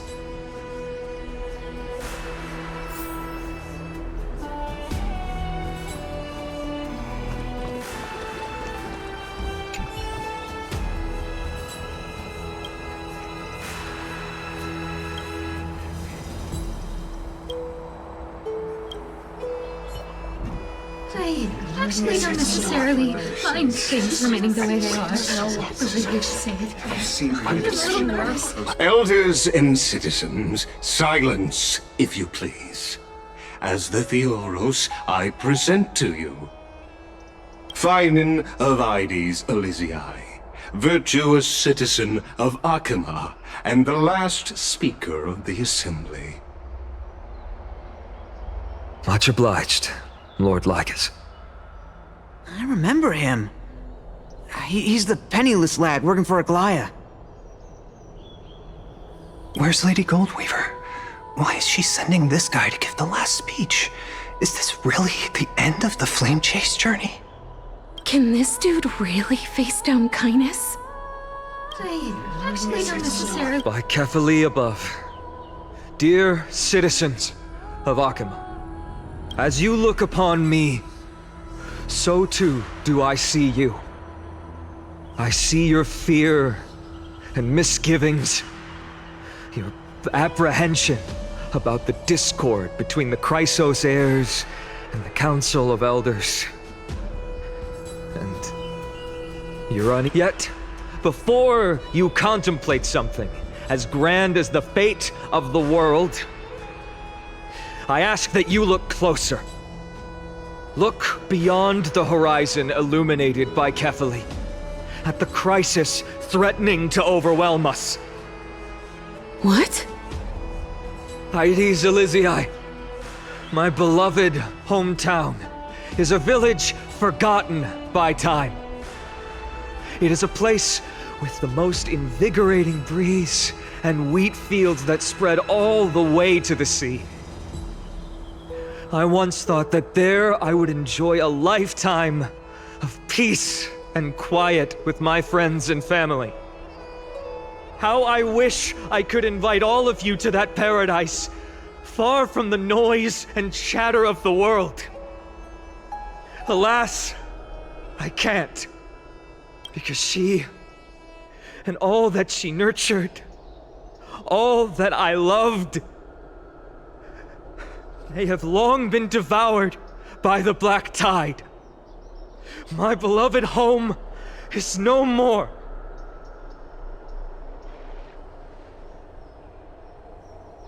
I will never forget the day the black tide struck. My father, Hieronymus, fought with a broken sword to his last breath to protect his child. my mother, Aldada. She was ripped apart by monsters. Also, I might live to stand before you here and now. Galba, he was a hunter. But in the end, those arms that once drew a bow instead embraced Piso, his beloved son, as they both breathed their last. Pythias, the teacher, risked her life to save her students, but a burning beam fell on her, crushing her. And what of Livia, her daughter? Did she make it out alive? No, she didn't. Livia, Piso, and so many other children. My childhood friends. They were all swallowed by the black tide and turned into monsters. They kept saying the same thing over and over. Even up until the final moment, I finally steeled my heart and granted them eternal peace with my sword. Why, Fina? Aren't we the best of friends?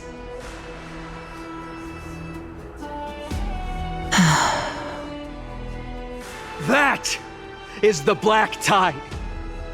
A looming threat that can bring Akima to its knees any time. Kindness may have promised that with the 3 Titans of Calamity gone, Akima will return to an era Chrysia once more, but much as it pains me, I must disappoint you. While the demigod of strife has done everything in his power to hold them back, they are still coming. By now, the name of that black-robed swordmaster, the Flame Reaper, has likely echoed throughout the city already. The roaring thunder is a message from the strife demigod. The Flame Reaper has risen from death, and they hunger for the core flames of the gods.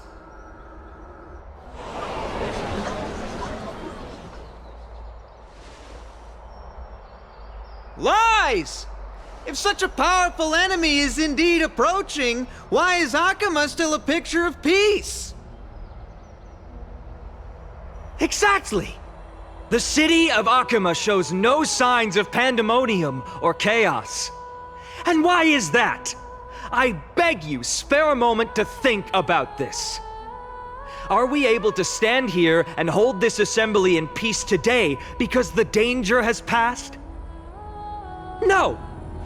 This peace we enjoy is no gift of fate. We are able to stand here today only because the Chrysos heirs have stepped up and shielded Akima from calamity. With her golden threads, Aglaya has preserved and continues to preserve these idyllic days that all of you hold dear. The Council of Elders claims that Aglaya will one day forsake the people because her divinity is eroding her body and soul. But ask yourselves this. Rather than offering her aid and support, why do they choose to watch and push Akima away from the Flame Chase journey? The answer that no one can bring themselves to speak of. A truth stained in blood and buried in greed, fear, and vanity. Allow me to lay it bare before you. It is because the Council of Elders, which bears Akima's history and honor, along with this citizens' assembly we once took so much pride in, are now infested with vermin.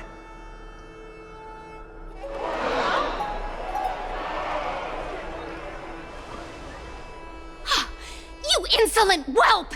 How dare you! It is true that Aglaya has reached her limit. Why? Because she has been working tirelessly to weave the defenses of our holy city against the encroaching evil. All while these vermin are making up baseless accusations about her and scheming in the shadows. Not once has she ever failed Akima. Yet these vermin attempt to tear her apart, tarnishing her name with unfounded allegations. She may have been blessed by divinity, but hasn't her heart always stayed true to humanity? They attempt to mislead you, and reduce this assembly to a crude standoff between gods and humans, but citizens of Akama. Once more, I implore you to open your eyes and look at those around you.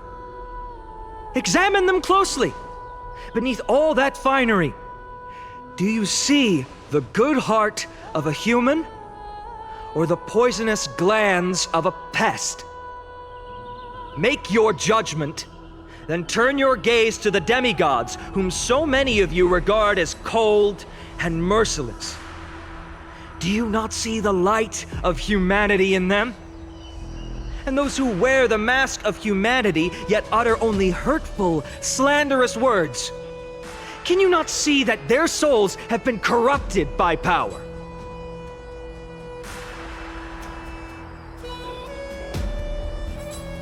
Yet, no matter what your answer is, and no matter who your vote goes to, rest assured that you have nothing to fear.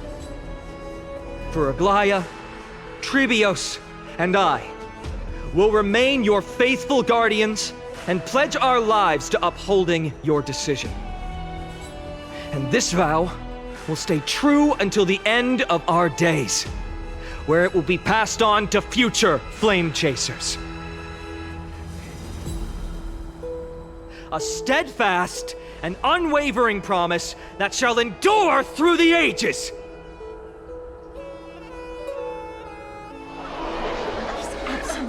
The Christmas heirs have only our best interests in mind. I still don't understand it. I will never believe our proceedings are always have to end. So,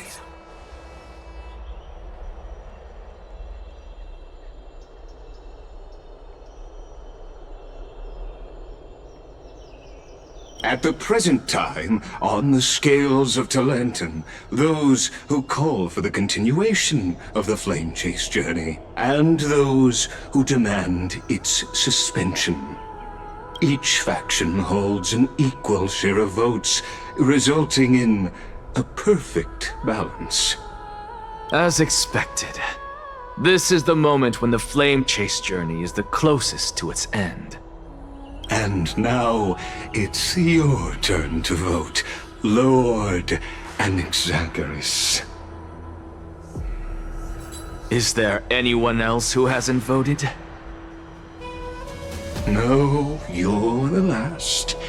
Cast your vote with care, for your decision will break this impasse. I have long since made a decision. Very well. May you bring much needed change to this farcical world.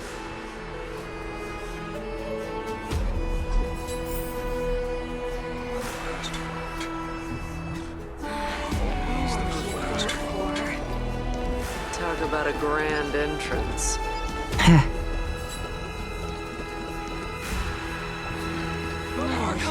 The last vote. The die is cast.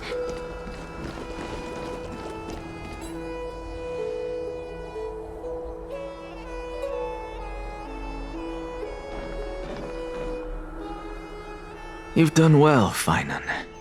Given the circumstances, delivering a rousing speech to stir up emotions was a prudent move.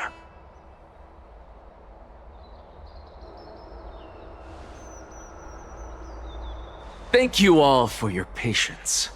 On behalf of the 7 sages of the Grove of Epiphany and the scholars of Amphorius, I, Anaxagoras, am ready to cast my vote. But before that, in the interest of fairness, Lady Goldweaver, I pose a question to you before all who are gathered here. Will you, as Finan has promised, stand by the decision made in the Assembly, regardless of outcome? In the interest of fairness, I make no promises, lest it should influence your decision. Very well. I thank you for your honesty.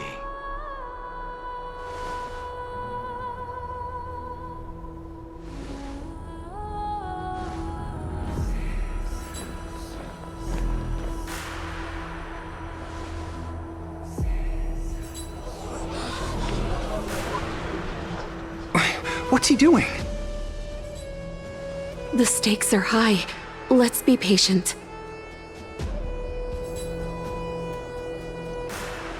Cut the act! Who do you think you are wasting our time like this?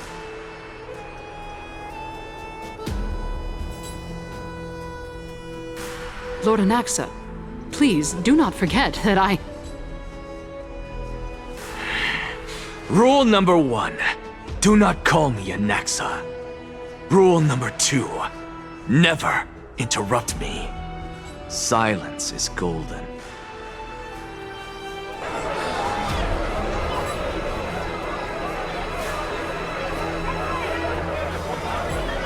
Just vote already. What are you waiting for?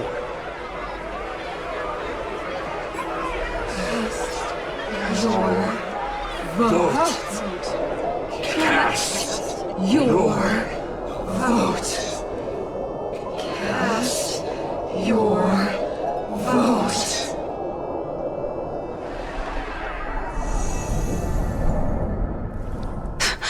I cannot help but wonder, is every hardship in the world something you will exploit and use to your advantage?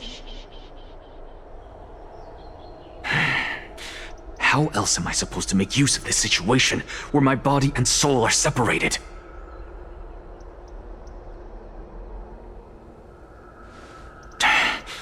Oh, Circes. Or should I say Calypso. Accompany me on this final journey. Let us journey to the Netherrealm and see how she will substantiate the answer to your question and validate my decision. We need only to follow the sound of the tides.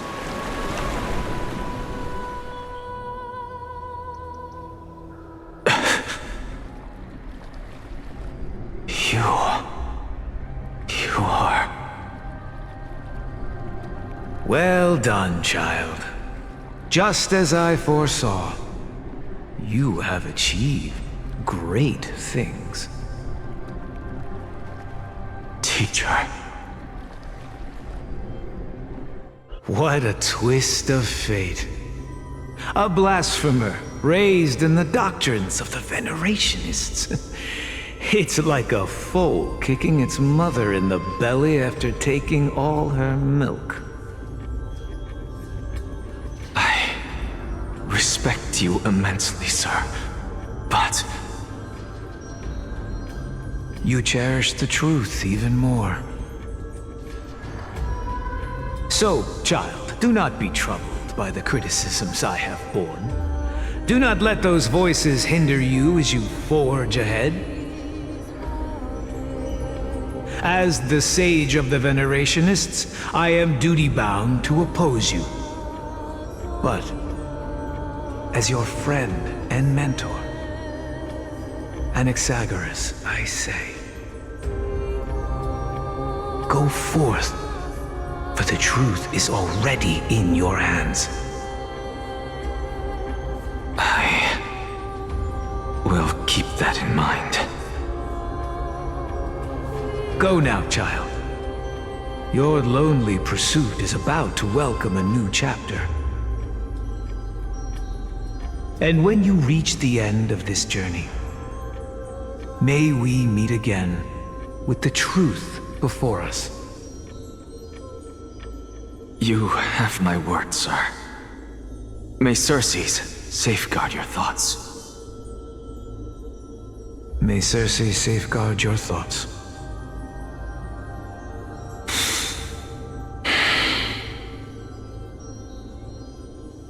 You are right, Empedocles.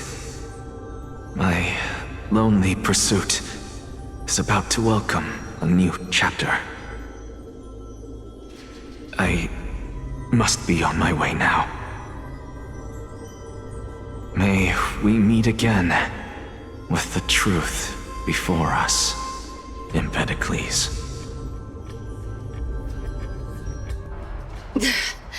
What are you waiting for? Just cast your vote. Silence! Silence, everyone! Behold, Circes, here at the center of the world, I shall write the final step of my proof. For this place is but one step away from the truth.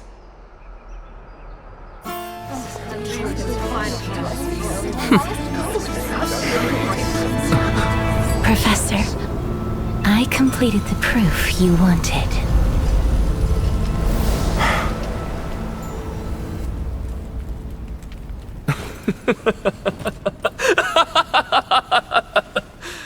Thank you, Castorus.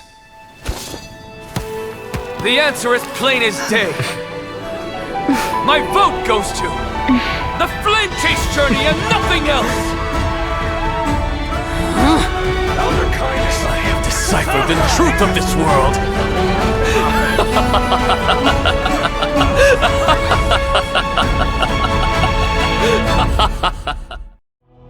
With the balance shattered, the result is clear. By carefully enter Lenten above, as the Theoros I have observed. No! Ligus, you can't! Onyxa, what have you done? Have you lost your mind? I hope you are prepared for the harsh punishment awaiting you. Mark my words, I will make sure that clever head of yours never forgets the price of betrayal! Have you forgotten? I told you that happens to be one of my rare talents. You put on such a grand performance, just to aid their preposterous flame chase journey? Performance? No, you are quite mistaken. I may be paranoid by nature, but I've always been known for my honesty. If you really understood me, Lady Kindness, you'd realize that I never had any interest in your pathetic little game of politics. Factions, standpoints, they are jokes in my eyes. I have never once switched sides. Because I, and I alone, am the truth. Lady Kindness, with all the citizens here as witnesses, we should honor the spirit of democracy and respect the decision of this assembly. I have observed that Akama has chosen her destiny. This citizens' assembly has resolved to continue the flame chase journey. This resolution shall be put up on the Wall of Heroes, such that all citizens are aware of the city's way forward. You! It seems not everyone is ready for the assembly to end. Very well. Let me entertain you for a little longer.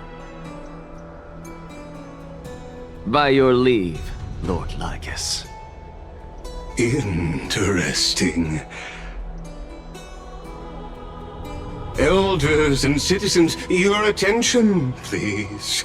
Stay for a moment more, if you will. Anaxagoras of the Grove of Epiphany has an announcement for the assembly. What is this performer up to now? Absolute flame chase journey. What do you think he'll continue? I don't know. So apropos.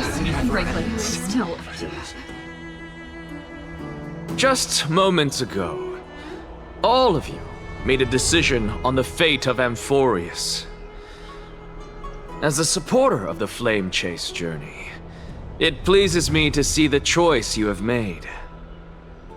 But I regret to say that I still harbor doubts about this outcome. Thus, I hereby challenge this resolution. Tell me, who among you dare swear to Kefali's name that Era Nova will truly welcome the fairy tale ending that the Chrysos heirs have promised? A beautiful new world free of calamity and madness? Nonsense! That's impossible! What is he getting at? Of course he... Not even for a second. No one? Must I pick somebody to answer? Very well. You, the one acting so wise and profound, in front of all present here, do you dare swear that it will happen for sure? No? Fine. Next. You, the one with ignorance written all over your face. Yes, you. Do you dare swear by it in front of the Titan? What are you trying to do? Useless. Your turn, then. With that smug look of yours, you must be confident that the flame chase journey is the best course to take, right? Hey! Mind your tongue! So, no one?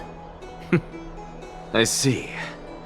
In that case, Finan, answer me this. Your speech was filled with such passion just now. How confident, then, are you in making this promise? Professor, what are you doing? Let him continue with his performance.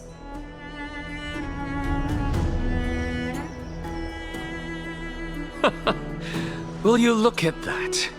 Even Finan and Aglaya lack the courage to make such a promise.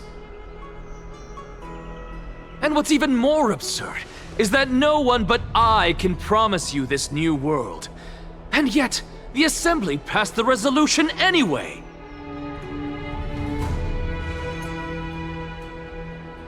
But you needn't worry, because I knew better than to trust you good-for-nothings. That is precisely why I am here today. To give you one final lecture. Now listen up and listen well. I, Anaxagoras of the Grove of Epiphany, hereby declare everything that the Flame Chase journey promises is true! Finan of Ides Elysiae, the prophesized demigod who shall succeed Kefali, will reforge each and every one of us in the new world with his complete, intact memories. What? The core flame-bearing titans were the Chrysos heirs of yesterday. And the Chrysos heirs who carry the core flames today will become the titans of tomorrow. All of our souls shall endure for eternity in the miracle of the World-Bearer. And all under Kefali's protection shall step into that new world.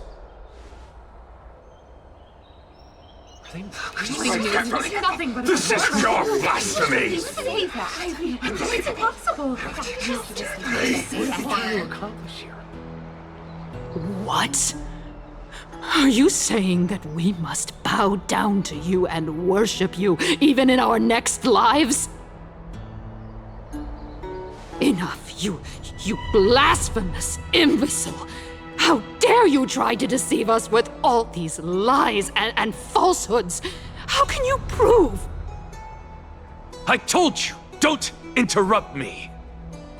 But since you've asked, I shall be kind and indulge you. My statements are based on my experiments on the divine body of Kefali themselves. You heard me correctly, everyone. With the tacit approval of kindness and the Council of Elders, I fused my soul with the god through alchemy and learned the truth behind Era Nova. What is he talking about? Isn't that pure blasphemy? I, the vile, wretched blasphemer, deserve nothing less than death for my sins. And the Council of Elders, which granted me consent and aided in committing this atrocity, should face punishment alongside me! By the gods! Even kindness has betrayed Akuma!